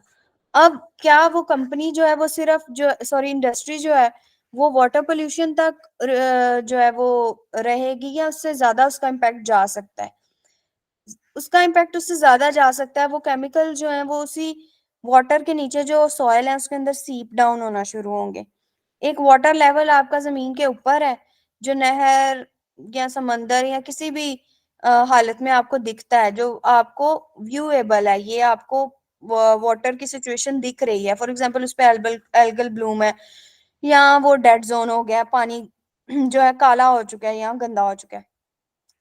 अब वो केमिकल जमीन से नीचे सीप डाउन करेंगे, सीप डाउन करके वो क्या करेंगे कि वो जो ग्राउंड का वाटर टेबल है ना उसको भी पोल्यूट करना शुरू कर देंगे। केमिकल आहिस्ता आहिस्ता उसके अंदर जाना शुरू हो जाएगा, और एक सिचुएशन आएगी कि वो जो ग्राउंड वाटर टेबल है ना उसको भी वो पोल्यूट करना शुरू कर देगा। वो पानी ना सिर्फ पानी तक लिमिटेड रहेगा, बल्कि वो सॉइल को भी साथ साथ फिर पोल्यूट करता जाएगा। आपकी सॉइल भी पोल्यूट होती जाएगी, और फिर ये land pollution, soil pollution, water pollution, ground water pollution तक आपके जो इफेक्ट्स हैं वो बढ़ते जाएंगे, यानी एक से एक कनेक्ट होता जाएगा। ठीक है, और यही वाटर बॉडी अगर आप जो है इसको कहीं और डंप करते हैं तो फिर इसका इफेक्ट एक से ज्यादा होते जाएंगे। इसी तरह फॉर एग्जांपल एक कंपनी या एक जो इंडस्ट्री है वो कह रही है कि जो हमारा मेन कॉज है वो एयर पोल्यूशन का है, लेकिन एयर पोल्यूशन की वजह से अब उनके इम्पैक्ट कैसे बढ़ेंगे? उन्होंने एयर पोल्यूशन कॉज की, वहां पे जो है वो स्मोक या कार्सिनोजेनिक जितने भी एलिमेंट्स थे वो उन्होंने एयर में डिस्चार्ज कर दिए। अब क्या होगा कि फॉर एग्जांपल वहां पे बारिश आती है, वो सारे केमिकल्स जो हैं वो एसिड रेन की सूरत में जमीन पे वापस आएंगे विद रेन। वो केमिकल जो है उसकी काफी क्वांटिटी या कुछ क्वांटिटी एसिड रेन की सूरत में जमीन पे आ गई। अब जमीन पे आके क्या होगा? वो लैंड पे गिरेगी, सॉइल को पोल्यूट करेगी। वो केमिकल जो है वो सॉइल को पोल्यूट करेगा, लैंड पोल्यूशन कॉज करेगा। वहां पे आपके पास जो इकोसिस्टम है, यानी कि जो आपके पास प्लांट्स हैं, वो डेड होना शुरू हो जाएंगे, क्योंकि उनको जो है वो केमिकल का सामना है, या उनपे जो है वो केमिकल गिर रहा है। इसी तरह जो आपके एनिमल्स या बाकी सारे जोन है वो भी इफेक्ट होंगे। आपका रेजिडेंशियल एरिया, आपकी बिल्डिंग्स, ये सारी जगह भी अफेक्ट होंगी। तो वो एयर पोल्यूशन करते करते एसिड रेन और अब लैंड पोल्यूशन पर पहुंच गए, और समहाउ वही एसिड रेन या वही जो है लैंड पोल्यूशन जहां उसने कॉज की है वो दोबारा किसी वाटर बॉडी का पार्ट बनती है, तो उस वाटर बॉडी में जाएगी। यानी ये एक पूरा साइकिल है कि आप एयर एक मतलब पोल्यूशन इंट्रोड्यूस करवाते हैं जब किसी भी इकोसिस्टम में, वो कैसे डिफरेंट तरीकों से पूरे इकोसिस्टम के अंदर वर्कआउट करती है। इसमें बहुत सारे नेचुरल डिजास्टर्स भी हैं, इनको भी हम देख सकते हैं। फॉर एग्जांपल चाइना की एग्जांपल लेते हैं कि उसमें एक नेचुरल डिजास्टर है, अगर आप लोग पढ़ें कि एक पॉइंट आया जब वहां के बहुत सारे लोगों का जो है वो वहां के लोग मर गए फिश खाने से, क्योंकि फिश में मरकरी की क्वांटिटी बहुत ज्यादा थी। अब एक इंडस्ट्री है वो जो है केमिकल डिस्चार्ज कर रही है, उसमें मरकरी का एजेंट बहुत ज्यादा है। अब फिश के अंदर कैपेबिलिटी होती है कि ये मरकरी को एक्यूमुलेट कर लेती है, वो फिश को तो हार्म नहीं करती, लेकिन जब वो किसी और मीडियम के अंदर जाएगी वो एक्टिव हो जाएगी और हार्म करेगी, जैसे ह्यूमंस को वो हार्म करेगी। तो पोल्यूशन हुई, वो वाटर पोल्यूशन तक लिमिटेड नहीं रही, फिश ने उसको कंज्यूम किया, उस वाटर को, उस केमिकल को, फिश ने उसको कंज्यूम किया, उनके अंदर मर्करी जो है वो कैमुलेट हो गई है। अब फिश जो है जब फूड चेन का पार्ट बनती है, वो ह्यूमंस के अंदर जाती है, तो वहां पे मर्करी जो है वो एक्टिव हो जाता है और वहां पे वो डेथ कॉज कर देता है। तो ये भी ये है कि आपका इफेक्ट एक वाटर पोल्यूशन तक लिमिटेड नहीं रहा, ये आपके फूड चेन में चला गया। इसी तरह से अगर आप सॉइल के अंदर केमिकल डंप करते हैं, कोई भी गड्ढा खोद के आप केमिकल की डंपिंग या वेस्ट की डंपिंग करते हैं, आपने वहां की सॉइल को पोल्यूट किया है। सॉइल को पोल्यूट किया है, उसके ऊपर अब कोई भी प्लांट या कोई भी सब्जी या कोई भी चीज उसके इर्द गिर्द जब ग्रो करेगी, तो प्लांट जो है वो जमीन से न्यूट्रिएंट पिक करता है या वाटर को पिक करता है। वो जमीन से जब पानी को या न्यूट्रिएंट को पिक करेगा तो अपनी रूट्स के अंदर उनको कैमुलेट करेगा, न्यूट्रिएंट्स को। वो सारे न्यूट्रिएंट हो सकते हैं या ऐसे भी हो सकते हैं जो वो उस प्लांट को हार्म नहीं करे, बल्कि जब वो भी फूड चेन का पार्ट बनेंगे तो फिर ह्यूमंस को हार्म करेंगे। अब प्लांट को उन्होंने हार्म नहीं किया, प्लांट ग्रो कर गया, उसने प्लांट ने अपने अंदर वो केमिकल या वो जो एजेंट था या वो जो न्यूट्रिएंट था या वो जो कार्सिनोजेनिक एलिमेंट था उसको एक्यूमुलेट कर लिया। अब ह्यूमन या एनिमल जब उसको कंज्यूम करेगा तो क्या पता उसके अंदर वो एजेंट जाके एक्टिव हो जाए और उसका जो है वो डेथ कॉज कर दे। समझ आई आपको मेरी बात? Yes, ma'am. अहमद आपको समझ आ रही है? यस मैम, आ रही है। ओके तो अब मैं एक्चुअली ये पूरी स्टोरी सुनाने का मकसद ये था कि इंटेंशंस जो है आपकी बहुत सारी हो सकती हैं कि इंडस्ट्री की फॉर एग्जांपल उन्होंने वाटर पोल्यूशन को कंट्रोल करना है, उससे लैंड को भी बाकी को भी जितनी पोल्यूशंस को वो देख रहा है कि हमारी इंडस्ट्री की वजह से हो रही हैं, लेकिन ऑब्जेक्टिव वो किसको बनाएगा? वो मेन कॉज को पकड़ेगा, यानी मेन कॉज को जो वाटर की डंपिंग है या जो सॉइल के अंदर डंपिंग है एयर की, जो भी उसका मेन कॉज है उसको वो अपना ऑब्जेक्टिव बनाएगा। उसको अपना ऑब्जेक्टिव बनाएगा कि हमने इस एयर पोल्यूशन को इस लिमिट तक रोकना है या इसको कम करना है, इसके लिए हमें क्या मिटिगेशन चाहिए। जब वो ऑब्जेक्टिव को फुलफिल करेगा तो उसकी एक ऑब्जेक्टिव को फुलफिल करने से ज्यादा जो इंटेंशंस हैं वो भी जो है वो फुलफिल हो जाएंगी। अब आपको समझ आई है? Yes, ma'am. Intentions of EMP है कि management of the surrounding environment, वही जो मैंने आपको बताई जितनी भी सराउंडिंग एनवायरनमेंट है उनको मैनेज करना, establishment of environmental policy, compliance with legal law and requirement, drawing a boundary affected by the organizational process. Can you please guys give me 5 minutes? उसके बाद हम कंटिन्यू करते हैं।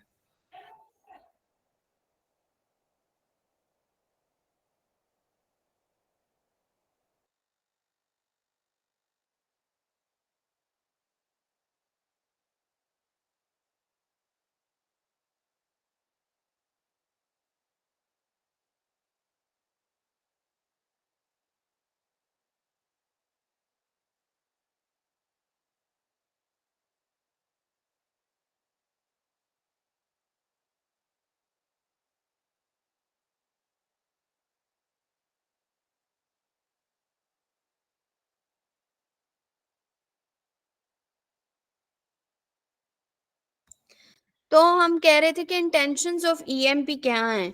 इंटेंशंस ऑफ ईएमपी में हम बात करते हैं कि मैनेजमेंट कैसे करनी है, हमने उसकी सराउंडिंग एनवायरनमेंट की, इन्वायरमेंटल पॉलिसी पे कैसे बात करनी है या उसको कैसे एस्टेब्लिश करना है।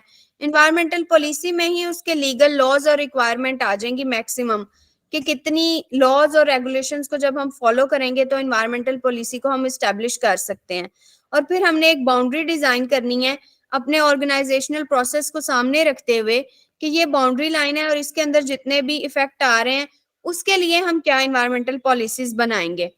ऑब्जेक्टिव है रिकवरी ऑफ इकोसिस्टम, जितने भी यानी उस पॉलिसी या उस बाउंड्री लाइन के अंदर इफेक्ट आ रहे हैं उसकी वजह से इफेक्ट आ रहे हैं उनको कम करने ही हमारा ऑब्जेक्टिव है, यानी रिकवरी ऑफ इकोसिस्टम, बायोडाइवर्सिटी को कंजर्व करना, good human health, occupational health and safety को लेके चलना, identification of process driving environmental negative aspects और मिनिमाइज करना अपने प्रोसेस ड्राइविंग इन्वायरमेंटल इम्पैक्ट्स को।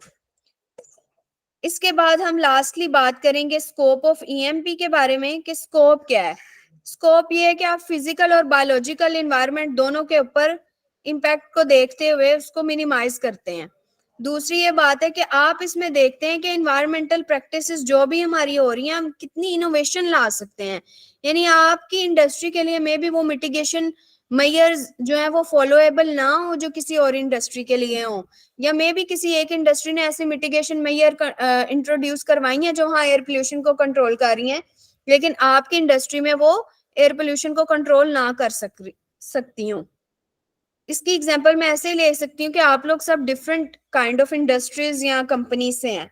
आपकी इंडस्ट्री और कंपनी के लिए एक पॉलिसी में भी फायदेमंद है, लेकिन हो सकता है कि वो दूसरे की कंपनी या पॉलिसी इंडस्ट्री के लिए फायदेमंद ना हो। उसको पॉलिसी जो है वो अपनी जो है वो फैक्टर्स को सामने रखते हुए बनानी है।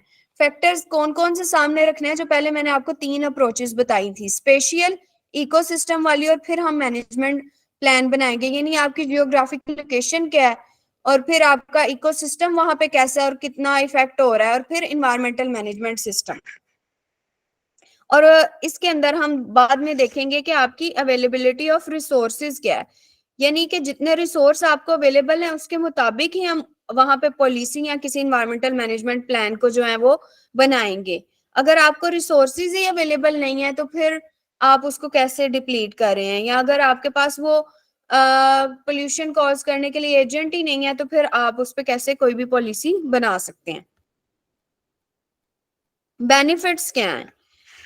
बेनिफिट्स ये हैं कि अगर आपने इफेक्टिव पोल्यूशन मैनेजमेंट करनी है तो इसकी वजह से जो है वो आपको इम्प्रूव कॉर्पोरेट इमेज, यानी जारी बात है जब आपकी कंपनी सर्टिफाइड होगी या उसका ईएमएस सिस्टम अच्छा होगा या वो प्रॉपर वर्किंग में होगा तो आपकी जो कॉर्पोरेट इमेज है वो बेहतर हो जाएगी, आपकी कंपनी की रेपुटेशन को फायदा होगा, जो पब्लिक का परसेप्शन है आपकी कंपनी के बारे में वो बहुत ज्यादा अच्छा हो जाएगा। ये आपकी एक कमिटमेंट है इन्वायरमेंटल स्टीवॉर्डशिप के साथ, और आपको डिफरेंट इसमें नेशनल लेवल पे या इंटरनेशनल लेवल पे अप्रिसिएशन भी दी जा सकती हैं, और डिफरेंट काइंड ऑफ सर्टिफिकेशन भी जो है वो आपको अवार्ड हो सकती हैं। यानी कि कुछ कंपनीज ऐसी हैं जो कि सर्टिफिकेशन को पहले सामने रखती हैं और अपनी इमेज को पहले सामने रखती हैं कि हमने अपनी कॉर्पोरेट इमेज को जब बेहतर बनाना है उसके लिए हमें कोई सर्टिफिकेशन रिक्वायर है, और उसके लिए वो उस इन्वायरमेंटल इम्पैक्ट को कुछ अरसे के लिए मिनिमाइज करती हैं, वो सर्टिफिकेशन अचीव करती हैं एंड देन वो उस चीज को भूल जाते हैं और उस चीज को फॉलो अप नहीं करते, जिसकी वजह से टेम्परेरीली तो उनका इमेज बेहतर हो सकता है लेकिन पब्लिक परसेप्शन या लॉन्ग टर्म के लिए उनके इमेज को इतना फायदा नहीं होता। जबकि वो कंपनी जो कि मॉरल चीज को पहले सामने रखे, यानी कि उनकी इन्वायरमेंटल रिस्पॉन्सिबिलिटी क्या है, और उसको देखते हुए फिर वो सर्टिफिकेशन अचीव करे, उनकी इमेज ज्यादा बेहतर हो सकती है। उसके बाद है रेगुलेटरी कंप्लायंस। जारी बात है कि अगर आप पोल्यूशन कंट्रोल कर रहे हैं, पॉलिसीज बना रहे हैं, तो आप कंप्लायंस कर रहे हैं, जिसकी वजह से अब आपको फाइन्स नहीं भरने पड़ेंगे, पेनल्टीज नहीं भरनी पड़ेंगी, आपको कोई भी लीगल रिस्क नहीं होंगे, आपकी कंपनी शट डाउन नहीं करेगी, आपकी इंडस्ट्री को और भी फाइनेंशियल हेल्थ वाइज फायदे हो सकते हैं। और तीसरी जो है वो यही है कि जो आपकी इन्वायरमेंटल और सोशल रिस्पॉन्सिबिलिटी है वो इनहेंस होगी, यानी कि आप सस्टेनेबल डेवलपमेंट के गोल्स को अचीव करेंगे, मच हेल्दियर गोल और मच बेटर गोल्स। अब बात कर लेते हैं relation between EMP and environmental health and safety and worker safety. ये वाली स्लाइड को मैंने इसलिए शामिल किया कि ज़्यादातर जो लोग हैं, जो हमारे लिसनर्स हैं या लर्नर्स हैं, उनका ताल्लुक ऐसी फील्ड से होता है जो कि हेल्थ एंड सेफ्टी से होती हैं, और उनके लिए मुश्किल होता है कि हम इन्वायरमेंटल मैनेजमेंट प्लान और हेल्थ एंड सेफ्टी को कैसे समझें। जबकि मैं आपको बताती हूँ कि सिर्फ जो HEC है उसके अंदर ही 2 टर्म्स होती हैं कि आप सिर्फ at a time health and safety officer नहीं होते, कहीं कहीं पे आप इन्वायरमेंटल ऑफिसर ही होते हैं, और आपकी रिस्पॉन्सिबिलिटी के अंदर होता है कि आपने वहां पे हेल्थ एंड सेफ्टी रेगुलेशंस को भी सामने रखना है। तो जो हेल्थ एंड सेफ्टी है वो एक्चुअली EMP का ही पार्ट है। आप कह सकते हैं कि EMP is a big thing और हेल्थ एंड सेफ्टी उसका जो है वो आगे से पार्ट है। इसके अंदर हम क्या देखते हैं कि एनवायरनमेंट में तो हम फुली उस कंपनी को देख रहे होते हैं कि इसके एस्पेक्ट या इम्पैक्ट्स क्या हैं, यानी और हेल्थ एंड सेफ्टी पे हम फोकस कर जाते हैं अपने वर्कर की सेफ्टी के ऊपर, या अपनी कंपनी की सेफ्टी के ऊपर, या अपनी मशीनरी की सेफ्टी के ऊपर। और EMP के ही अंदर आपको हेल्थ एंड सेफ्टी इंट्रोड्यूस करवानी पड़ती है। अगर आपकी कंपनी में हेल्थ एंड सेफ्टी फॉलो नहीं की जा रही तो फिर आपका EMP यानी कि एनवायरमेंटल मैनेजमेंट प्लान जो है सक्सेसफुल नहीं है और ना ही कंप्लीट है। तो सबसे पहले हम इन्वायरमेंटल मैनेजमेंट प्लान को जब देखते हैं, उसमें जब हेल्थ एंड सेफ्टी को देखते हैं तो उसमें 4-5 चीजें हैं। सबसे पहले वहां पे आपने पोटेंशियल, जैसे कि वो सर ने बताया था, हैजर्ड और रिस्क, उसको मिनिमाइज करना होता है। उसके बाद आपने हेल्थ एंड सेफ्टी इम्प्लीकेशंस को सामने रखना है, यानी एक हैजर्ड की वजह से आपको कितने ज्यादा इम्पैक्ट हो आपके वर्कर को हो रहे हैं, कितने इसको रिस्क है। उसको मिनिमाइज करना है। उसके बाद इंस्पेक्शन और फॉलो अप जो कि ईएमपी का भी पार्ट है।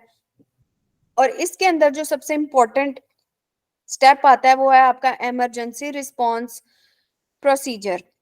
यानी अगर इमरजेंसी हो जाती है तो आपने अपने वर्कर को कैसे प्रोटेक्ट करना है और अपनी ऑर्गेनाइजेशन को कैसे प्रोटेक्ट करना है। इसके अंदर आप काफी स्टेप्स को सामने रखते हैं, जैसे कि entering and working with in the zone of hazard, किस जोन में आप काम कर रहे हैं उस हैजर्ड के जोन में। उसके बाद इवैक्यूएशन प्रोसीजर जैसे कि फायर सेफ्टी वगैरह में होते हैं कि इवैक्यूएशन आपकी कैसे होगी। प्रोटेक्टिव गियर रिक्वायरमेंट, यानी अगर आप किसी मशीनरी पे काम कर रहे हैं तो आप कौन सी आपकी गियर रिक्वायरमेंट है। प्रोसीजर्स को सामने रखना, लाइंस ऑफ कम्युनिकेशन को सामने रखना, इमरजेंसी कॉल सेंटर्स का पता होना, telephone numbers, map of nearest medical centre या वहां पे आपकी एम्बुलेंसेस का वहां पे होना जब आपकी इवैक्यूएशन हो रही है। ये सारी चीजें, तो ईएमपी एक जो है वो बड़ी चीज है और हेल्थ एंड सेफ्टी जो है उसी का सब पार्ट है। और without health and safety EMP is not complete. EMP और हेल्थ एंड सेफ्टी के लिए कुछ ऐसी चीजें हैं जो दोनों के लिए रिक्वायर हैं। आपको वर्कर को ट्रेनिंग देनी है, हेल्थ एंड सेफ्टी के लिए भी देनी है और इन्वायरमेंटल प्रोटेक्शन के लिए भी देनी है।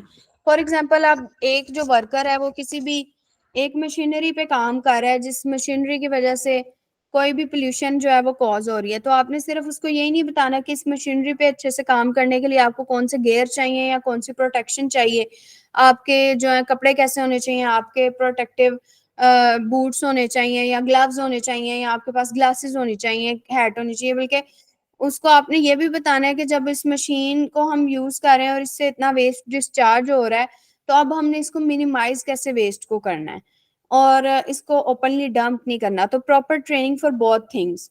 उसके बाद पर्सनल प्रोटेक्टिव इक्विपमेंट के बारे में बताना जो मैंने आपको बताया, फायर प्रोटेक्शन के बारे में बताना, जगह जगह फायर के पैम्फलेट्स लगाना और ऐसे तरीकों के बारे में बताना जैसे इवैक्यूएशन के लिए कि आपके पास इमरजेंसी इमरजेंसी पाथवेज कहाँ कहाँ पे हैं और उसके प्रॉपर बोर्ड लगाना, फायर एक्सटिंग्विशर रखना, लोगों को ट्रेनिंग देना फायर सेफ्टी के हवाले से, ये बहुत ज्यादा इंपॉर्टेंट है। और इमरजेंसी रिस्पॉन्सिव रेस्क्यू के लिए भी उनको ट्रेन करना, ये भी इंपॉर्टेंट है। और ये ईएमपी का ही सब पार्ट है, इमरजेंसी रिस्पॉन्स प्लान। अब चूंकि आप में से ज्यादातर लोग एचईसी से हैं तो इमरजेंसी रिस्पॉन्स प्लान को आप में से कोई डिस्कस करना चाहे।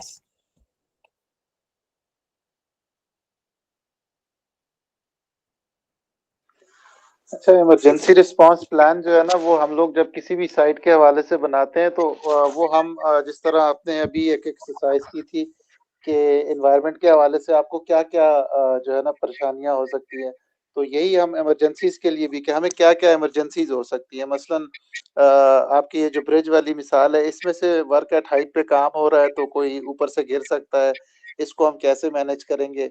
अच्छा, इसी में एक्सकवेशन होगी तो उसमें जो है ना केव इन हो सकता है, कोई जो है ज़मीन बैठ सकती है, स्टील रीबार वगैरह का काम होगा वो ख़राब हो सकता है। तो हमने सबसे पहले तो इमरजेंसीज डिफाइन करनी होती हैं, फिर उनके लिए मुख्तलिफ रिस्पॉन्स। अच्छा, इसी में जो है ना लॉ एंड ऑर्डर पे कोई वेंडलिज्म, कोई आप पे हमला हो सकता है, जंग छेड़ सकती है, तो डिपेंड करता है कि आप कहाँ पर हैं, आपका प्रोजेक्ट क्या है, उस हिसाब से आप इमरजेंसीज को वो डिफाइन करते हैं और फिर उनके बाद उनके जो है वो मुख्तलिफ जो स्टेप्स हैं उनको डिफाइन करते हैं। तो आप फिर वो सारी आपकी जो है ना वो इम्प्लीमेंटेशन उसमें आ जाती है। इसमें मेडिकल इमरजेंसी भी आपकी आ जाती है, कोई जो है ना वो क्रॉनिक बीमारी की वजह से बीमार हो गया है, किसी को हार्ट अटैक हो गया है, किसी का बीपी हाई हो गया है, तो वो आपने अरेंजमेंट्स रखने हैं एम्बुलेंस की सूरत में और आपके मेडिकल सेंटर्स की सूरत में। तो मुख्तलिफ जो आपकी इमरजेंसीज हैं वो आप डिफाइन करते हैं अपने प्रोजेक्ट के हिसाब से और फिर उन पे जो है ना आपने जो उसका यहाँ पर आपने अरेंजमेंट्स करने होते हैं। ये आपका इमरजेंसी रिस्पांस प्रोग्राम। जी अच्छा, हम आप में से कोई बता सकते हैं कि ऑक्यूपेशनल इमरजेंसी की तो हम समझते हैं और उसके लिए हाथ से हमें इमरजेंसी रिस्पांस प्लान का पता होता है, लेकिन इन्वायरमेंटल इमरजेंसीज क्या होती हैं और इन्वायरमेंटल इमरजेंसीज को अगर डील करना हो तो उसके लिए फिर हमें क्या प्लान बनाना पड़ेगा इन्वायरमेंटल मैनेजमेंट प्लान को सामने रखते हुए। अच्छा, इन्वायरमेंटल में हमारे पास जो है वो, अच्छा सॉरी आप यू कंटिन्यू करें, कोई बोल रहा था, Ahmed please. No sorry sir, आप बोले, आप पहले एक्सप्लेन करें, कोई बात। आप बोले, कोई मसला नहीं है यार।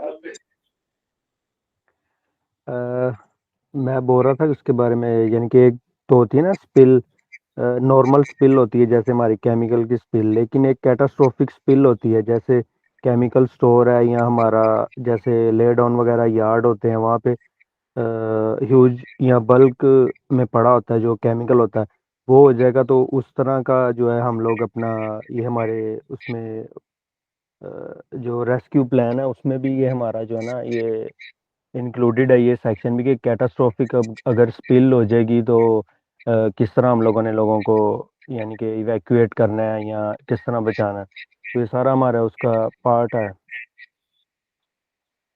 अहमद एग्जाम्पल दे सकते हैं आपके कैसे रेस्क्यू किया जाएगा जो भी आपने कहा कैटास्ट्रोफिक केमिकल स्प्रे होगी उसमें? यानी कि हम लोग ड्रिल वगैरह इसकी एक दफ़ा कर चुके हैं हम लोग। तो उसमें यही था कि हम लोगों ने इस तरह डेमो किया था कि जो हमारा यार्ड है वहाँ पे केमिकल जो है वो स्पिल हो गया था जिसकी वजह से फायर भी हो गई थी। तो वहाँ पे पूरा जो हमारा इमरजेंसी रिस्पांस टीम होती है, रेस्क्यू टीम होती है, तो यानी कि पूरा एक यानी कि डेमो करके दिखाया था सारा। तो इसी तरह उनको वहाँ से रेस्क्यू किया था। पहले फायर जो है वो टीम आती है, वो एक्सटिंग्विश करती है फायर को, फिर उसके बाद स्पिल टीम को लाया जाता है कि अगर कोई और केमिकल वगैरह कोई है तो उसे फिर वो क्लीन करते हैं। फिर उसके बाद जो है वहाँ पे जो है ना सारा सर्वे वगैरह करते हैं कोई इस तरह से कोई है। तो ये प्रोसीजर हम लोगों ने किया था इसका, यानी कि इवैक्यूएशन का, यानी कि वहाँ पे जितने वर्कर्स थे उनको निकाला, तो इस तरह से था। बाकी और कोई एग्जांपल तो डेमो नहीं मैंने किया, आप थोड़ा गाइड करेंगे तो हमें भी आइडिया होगा। Thank you. ठीक है, ओके सर। सर बात कर रहे थे सर तारिक जी। सर तारिक पहले आप बात कर जी लें फिर मैं ये शुक्रिया। मैं ये कह रहा था कि देखें स्पिल्स जो है या रिलीजेस जो है ना वो हमारे एनवायरमेंटल उसमें आ सकती हैं। यानी अच्छा ये दो तरह की जो अहमद ने अभी कहा है कि कैटास्ट्रॉफिक जो है ना वो तो ऐसी होती है कि वो आपके उससे डोमेन से आपके स्कोप से ही बाहर हो जाती है। मतलब अब कोई बहुत बड़ी पैमाने पर गैस रिलीज हो गई है तो उसको आप क्या कर लेंगे। तो उसके लिए आप ये करते हैं कि आप जो स्टेट आउंड इदारे हैं उनको आप जो है ना वो आपकी जो स्टेट की जो फायर टीम है वो आ जाएगी। अच्छा आपके एंड पे ये हो सकता है कि आप सोर्स को अलग कर लें कि जहाँ से वो रिलीज हो रही है तो वहां से आप उसको जो है ना वो क्लोज कर दें और उसके बाद जो है आप अपने प्रोजेक्ट को सिक्योर करें। बाकी जो अगर जनरल पब्लिक उससे इफेक्ट हो रही है तो उसके लिए फिर जो है वो जो स्टेट के इदारे हैं जो सिविल डिफेंस वगैरह है वो आपके जो है आके काम करेंगे। अच्छा इसमें अभी तो खैर नहीं, ये मेरे ख्याल में 80s में हुआ था इंडिया में एक प्लांट था उस पे भोपाल का जो है वो बड़ा मशहूर इंसिडेंट है। वो आप इंसिडेंट जो है वो सर्च कर सकते हैं। बड़ी डिटेल उस पे काम हुआ है, बहुत सारी रीजंस हुई हैं। अच्छा वो उसमें यानी वो इतनी जबरदस्त केस स्टडी है कि उसमें सब लोग ही सभी चीजें जो है ना इन्वॉल्व हैं कि किस तरह से किसी ने कंप्लेसेंसी दिखाई और वो इतना बड़ा एक रिलीज हो गया। उससे कोई मेरे ख्याल में 4,000 के करीब लोग मर गए थे और कोई 5-5.5 लाख के करीब लोग जो है वो उससे इफेक्ट हुए थे। जी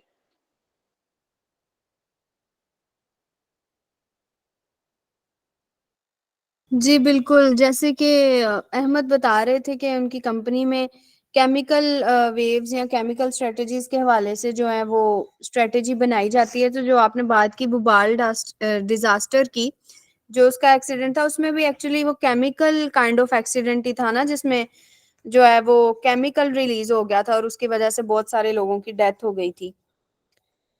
तो इसमें हम देखते हैं कि जितने भी इस टाइप के इंसिडेंट होते हैं उसमें समहाउ कम्युनिटी भी इन्वॉल्व होती है, स्टेक होल्डर्स भी इन्वॉल्व होते हैं जो उस केमिकल को डिस्चार्ज होने देते हैं या उसको प्रॉपरली उस टाइम पे मिनिमाइज नहीं करते, या इसकी कोई ना कोई ह्यूमन कॉजिंग एजेंट तो इसमें इन्वॉल्व होता ही है। कोई ना कोई ह्यूमन सोर्सेज तो होते हैं जिसकी वजह से ऐसा कोई भी एक्सीडेंट होता है। लेकिन अगर हम इन्वायरमेंटल इमरजेंसीज की बात करते हैं तो ये इसमें ह्यूमन इंड्यूस्ड फैक्टर बहुत कम होते हैं। इन्वायरमेंटल इमरजेंसीज में आप ये भी कह सकते हैं कि फॉर एग्जांपल कोई विंड बहुत ज्यादा आ गई है उस जगह पे, या आप कह सकते हैं कि विंड के साथ साथ ऐसा कोई भी स्पिल है जो जिसके अंदर कोई भी ह्यूमन नहीं इन्वॉल्व था। फॉर एग्जांपल फायर हो सकती है, ऑयल का कोई भी स्पिल हो सकता है, कोई भी टॉक्सिक वेस्ट की डंपिंग हो सकती है। ऐसी कोई भी चीज जो ज्यादा जो है वो नेचुरल उसमें सोर्स हो, वो इन्वायरमेंटल इमरजेंसी में आती है। और उसको टैकल करने के लिए भी हमें फौरन जो है वो इन्वायरमेंटल मैनेजमेंट प्लान के अंदर ही स्ट्रेटजीज बनानी पड़ती हैं। इसके अंदर भी हमें ये देखना पड़ता है कि अगेन मैंने जो 3 आपके पास अप्रोचेस की बात की वही इसमें आएंगी कि आपका जो इंडस्ट्री है या जो कंपनी है या जो जहां पे आप इन्वायरमेंटल मैनेजमेंट प्लान बना रहे हैं उसका जोन क्या है। हर जोन जो है वो दूसरे जियोग्राफिकल जोन से डिफरेंट होता है। किसी पे फायर हैजर्ड का सामना होता है, किसी पे अर्थक्वेक का सामना होता है, किसी पे विंड का हो सकता है, किसी पे साइक्लोन का हो सकता है, किसी के ऊपर पानी आ सकता है। तो डिफरेंट काइंड ऑफ जो है वो आपके पास इन्वायरमेंटल इसके अंदर एजेंट्स होते हैं जो कंट्रीब्यूट कर रहे होते हैं उस नेचुरल डिजास्टर को या उस नेचुरल इमरजेंसी को। और उसका रिस्पॉन्स बनाने के लिए भी अगर आपका कंट्री बहुत अच्छा है तो वो विद टाइम आपको जो है वो एक डेडलाइन सेट करके देता है या अलार्म सेट करके देते हैं। जैसे कि अगर आप बहुत अच्छे सिस्टम्स की बात करें, जापान में सुनामीज बहुत ज्यादा आती हैं, लेकिन इसका ये मतलब तो नहीं वहां पे सारी बिल्डिंग्स जो है वो डूब जाती हैं, खत्म हो जाती हैं। वो विद टाइम जो है वो आपको गाइड करते हैं, विद टाइम्स जो है वो आपको अलार्मिंग सिचुएशन का बताया जाता है और आपको वहां पे इवैक्यूएशन प्लान फौरन सेट होते हैं कि आपने उस जगह को फौरन कितनी टाइम के अंदर अंदर छोड़ देना है, कहाँ पे आपने इवैक्यूएट करके जाना है, इतनी पब्लिक को कहाँ पे आप इवैक्यूएट करके लेके जाएंगे। फॉर एग्जांपल एक सिटी एरिया है नियर टू कोस्टल एरिया और वहां पे एक इन्वायरमेंटल इमरजेंसी है कि वहां पे कोई भी साइक्लोन या ऐसी कोई भी चीज आ सकती है, तो इतनी पब्लिक को इवैक्यूएट करना भी बहुत रिस्पॉन्सिबिलिटी है कि आप इतनी पब्लिक को आप कहाँ लेके जाएंगे इवैक्यूएट करके भी। तो वो उसका प्रॉपर प्लान करना, ये ऐसे प्लान्स हैं इन्वायरमेंटल इमरजेंसीज के प्लान्स जो हैं वो तभी कामयाब होते हैं जब आपकी सिर्फ एक कंपनी इन्वॉल्व नहीं होती, जब आपकी सारी इंडस्ट्री पूरी जो लाइन है पूरा जो एरिया है वो कंसेक्टिवली एक इमरजेंसी प्लान को फॉलो अप करती है। लेकिन अगर नहीं भी कर रही तो समहाउ आप अपनी इंडस्ट्री को देखते हुए जब उसका प्लान बनाएंगे तो उसमें इवैक्यूएशन प्लान जरूर रखेंगे, हेल्थ एंड सेफ्टी के हवाले से भी और नेचुरल हवाले से भी। हेल्थ एंड सेफ्टी चूंकि इन्वायरमेंट की ही सब फील्ड है, तो जैसे कि फायर हैजर्ड जो है वो उतना ही इन्वायरमेंटल रिलेटेड भी है जितना हेल्थ एंड सेफ्टी है। अर्थक्वेक को भी बात करें तो वो भी इतना ही हेल्थ एंड सेफ्टी रिलेटेड है जितना कि वो इन्वायरमेंटल रिलेटेड है। ठीक है, तो इसके अंदर सबसे पहले इमरजेंसी रिस्पांस प्लान के अंदर आ गया कि आइडेंटिफिकेशन कौन से इमरजेंसी केसेस हो सकते हैं आपको उस जगह पे उस जोन को देखते हुए। उसके बाद आप बताएंगे कि कौन से एक्सप्लोजन वगैरह वहां पे हो सकते हैं, इवैक्यूएशन प्लान प्रॉपर डिजाइन करेंगे, training on safety issues of possible emergency, workers को प्रॉपर ट्रेन करेंगे किसने किस जगह से इवैक्यूएट करना है, अगर लिफ्ट है और वो इमरजेंसी इवैक्यूएशन के लिए यूज हो रही है कितने लोग एट अ टाइम जाएंगे, कौन से लोग कौन सा पाथ यूज करेंगे। और फिर उसकी प्रॉपर ट्रेनिंग करवाते रहना, पीरियोडिक ट्रेनिंग करवाना। ये नहीं कि एक ट्रेनिंग आपने 1 साल कराई और अब 3 साल भूल गए और फिर दोबारा आपने फायर की ट्रेनिंग करवाई है। उसका प्रॉपर एक टाइम टेबल सेट रखना, ट्रेनिंग कैलेंडर सेट रखना कि आपकी रेगुलर ट्रेनिंग होती रहे। ठीक है,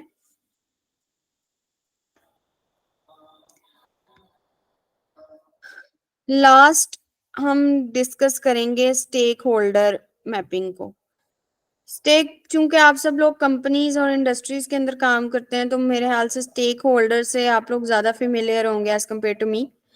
तो आप सब बता सकते हैं कि आपकी इंडस्ट्रीज के स्टेक होल्डर्स कौन कौन है और क्या हो सकते हैं। अगर आपने अगर एनवायरमेंटल मैनेजमेंट प्लान बनाना है तो उसको सामने रखते हुए आप सब बताएं कि आपकी इंडस्ट्रीज के स्टेक होल्डर कौन कौन है।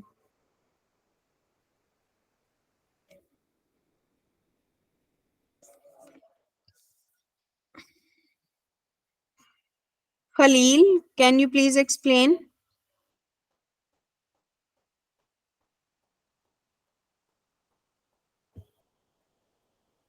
Hello, Usman.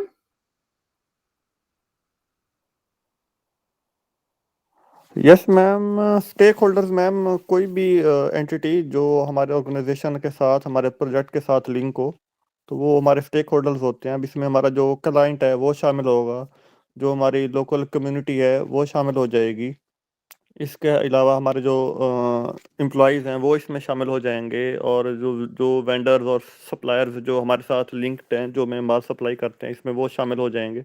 तो कोई भी ऐसा पॉइंट इन्वायरमेंट का या हेल्थ एंड सेफ्टी का जिसकी वजह से ये सारी चीज़ें या कोई एक चीज़ अफेक्ट होगी, तो वो मतलब ये सब चीज़ें मतलब हमारे स्टेक होल्डर्स में काउंट होंगी।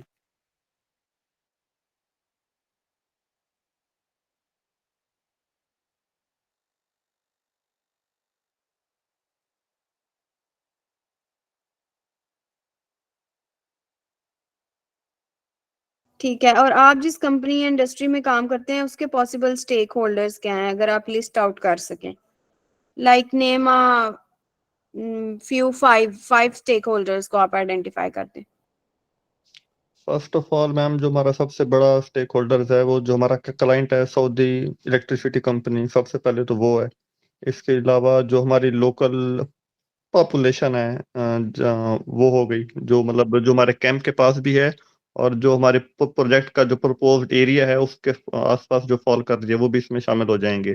इसके अलावा हमारे तमाम एम्प्लॉयज़ जो इस ऑर्गेनाइजेशन के साथ, इस प्रोजेक्ट के साथ लिंक्ड हैं, वो इसमें शामिल हो जाएंगे। फोर्थ इसमें मैम वो वेंडर्स और सप्लायर्स जो हमारी ऑर्गेनाइजेशन को इस प्रोजेक्ट के लिए मटेरियल एंड इक्विपमेंट सप्लाई करते हैं, वो भी इसमें इंक्लूड हो जाएंगे। तो ये सब।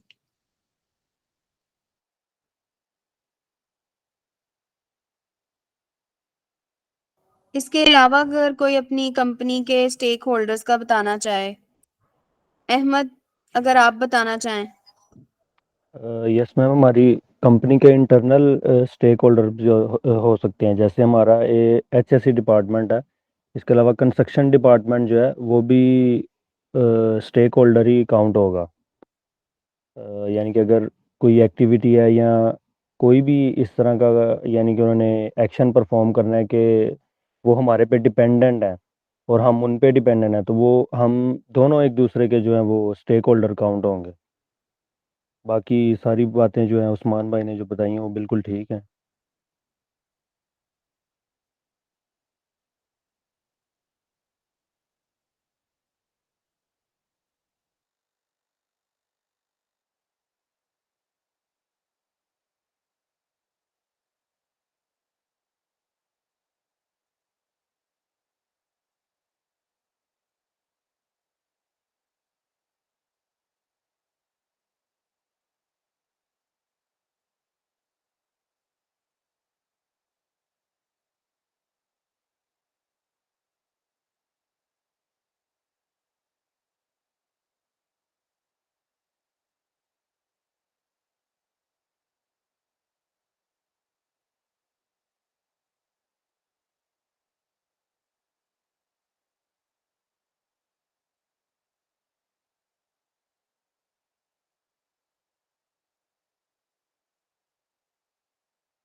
लगता है मिस कायनात ड्रॉप हो गई हैं। आप लोग, बाकी लोग तो हैं ना, ये नहीं है?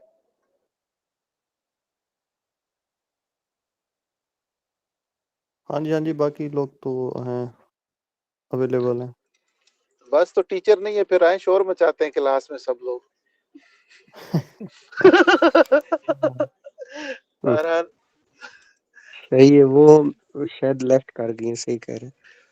लेफ्ट हो कोई, इनका मेरे ख्याल में नेट का इशू हुआ होगा। तो अब मुझे नहीं मालूम है उनकी कितनी क्लास बाकी थी, तो अब उस हिसाब से फिर हम लोग भी जो है ना वो आज की क्लास कंक्लूड करवा लें। मैसेज आ वैसे रहा है, जो मैसेज आया है कि जो उनका वेट लास्ट वो एवरीवन। चल रहा था उसी पे ही डिस्कस कर लेते हैं इंटरनली हम लोग। जो स्टेक हाँ होल्डर्स करें। का बोल रही थी, मेरे ख्याल सबसे बड़ा स्टेक होल्डर जो है वो एम्प्लॉई होता है, डायरेक्ट एम्प्लॉई जो डायरेक्ट अफेक्ट हो सकता है। ये उस्मान ने मेरे ख्याल में पहले बेहतरीन डेफिनेशन की थी। स्टेक होल्डर्स वो होते हैं जो आपके डायरेक्ट स्टेक होल्डर्स है ना, आपका क्लाइंट है बेसिकली और आपके एम्प्लॉइज हैं। अच्छा, अब जी वो एम्प्लॉइज के साथ जो है आप लोगों के सब कॉन्ट्रैक्टर भी आपके स्टेक होल्डर हैं। सब कॉन्ट्रैक्टर्स के साथ आपकी सप्लाई चेन जो है वो आपकी जो है ना वो स्टेक होल्डर है। तो ये सारे जो है ये बहरहाल आपके स्टेक होल्डर हैं। अच्छा, अब इनडायरेक्ट स्टेक होल्डर्स में जो है ना ये जो आपकी सराउंडिंग कम्युनिटीज हैं ये आपके बहुत बड़े स्टेक होल्डर्स होते हैं।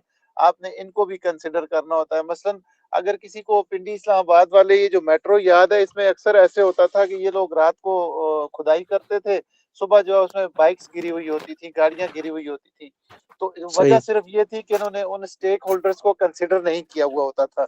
तो मिस कायनात भी आ गए। जी मिस, आप कंटिन्यू करिए प्लीज।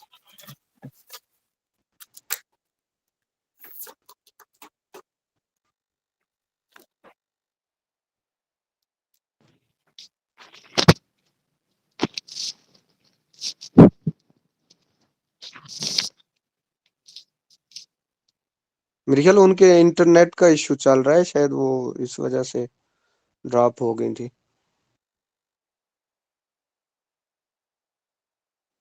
ऐसा ही लगता है जी, बिल्कुल।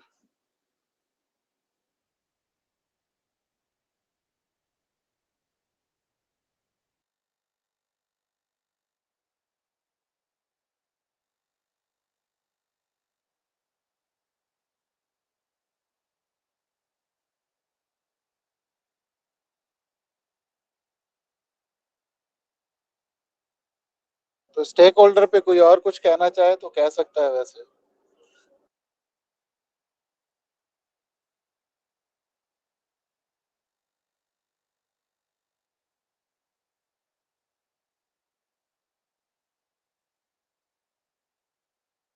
स्टेक होल्डर पर तो ऐसा सच नहीं कुछ कहना, लेकिन एक ओपिनियन थी। मैम आ गई हैं।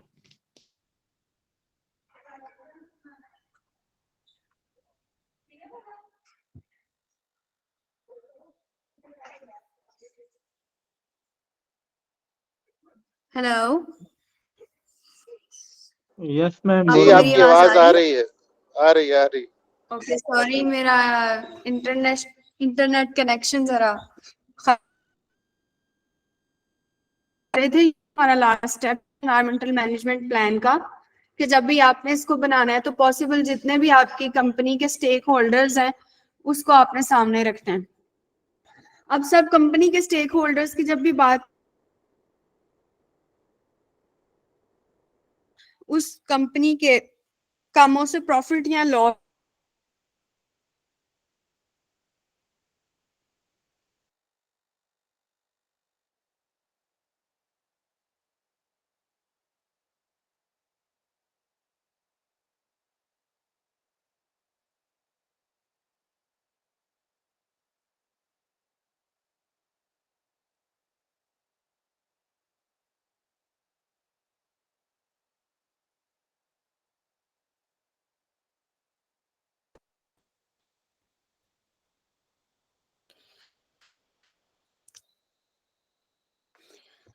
तो थैंक यू वेरी मच आप सबका। आप लोगों ने इतना अच्छा जो है वो इंटरेक्ट किया, और आई होप सो कि आप सबको इन्वायरमेंटल मैनेजमेंट प्लान की भी प्रॉपर समझ आई होगी। जितना मैं मैक्सिममली आपको एक्सप्लेन कर सकती थी मैंने किया।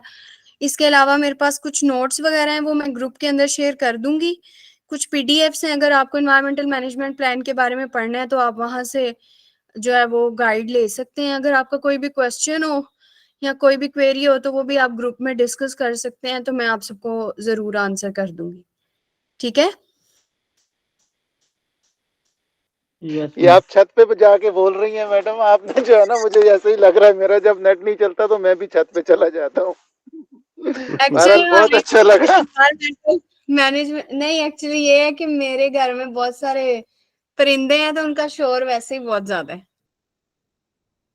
ठीक है, नहीं आप बहुत अच्छा लगा, आपका बहुत शुक्रिया। और मैं असल में खुद ऑन गो हूँ, मोबाइल पर ही हूँ, लेकिन ये है कि इंशाल्लाह नेक्स्ट किसी क्लास में जो तरतीब से हुई तो इंशाल्लाह फिर उसमें जरूर बात ठीक है, करेंगे, सीखेंगे।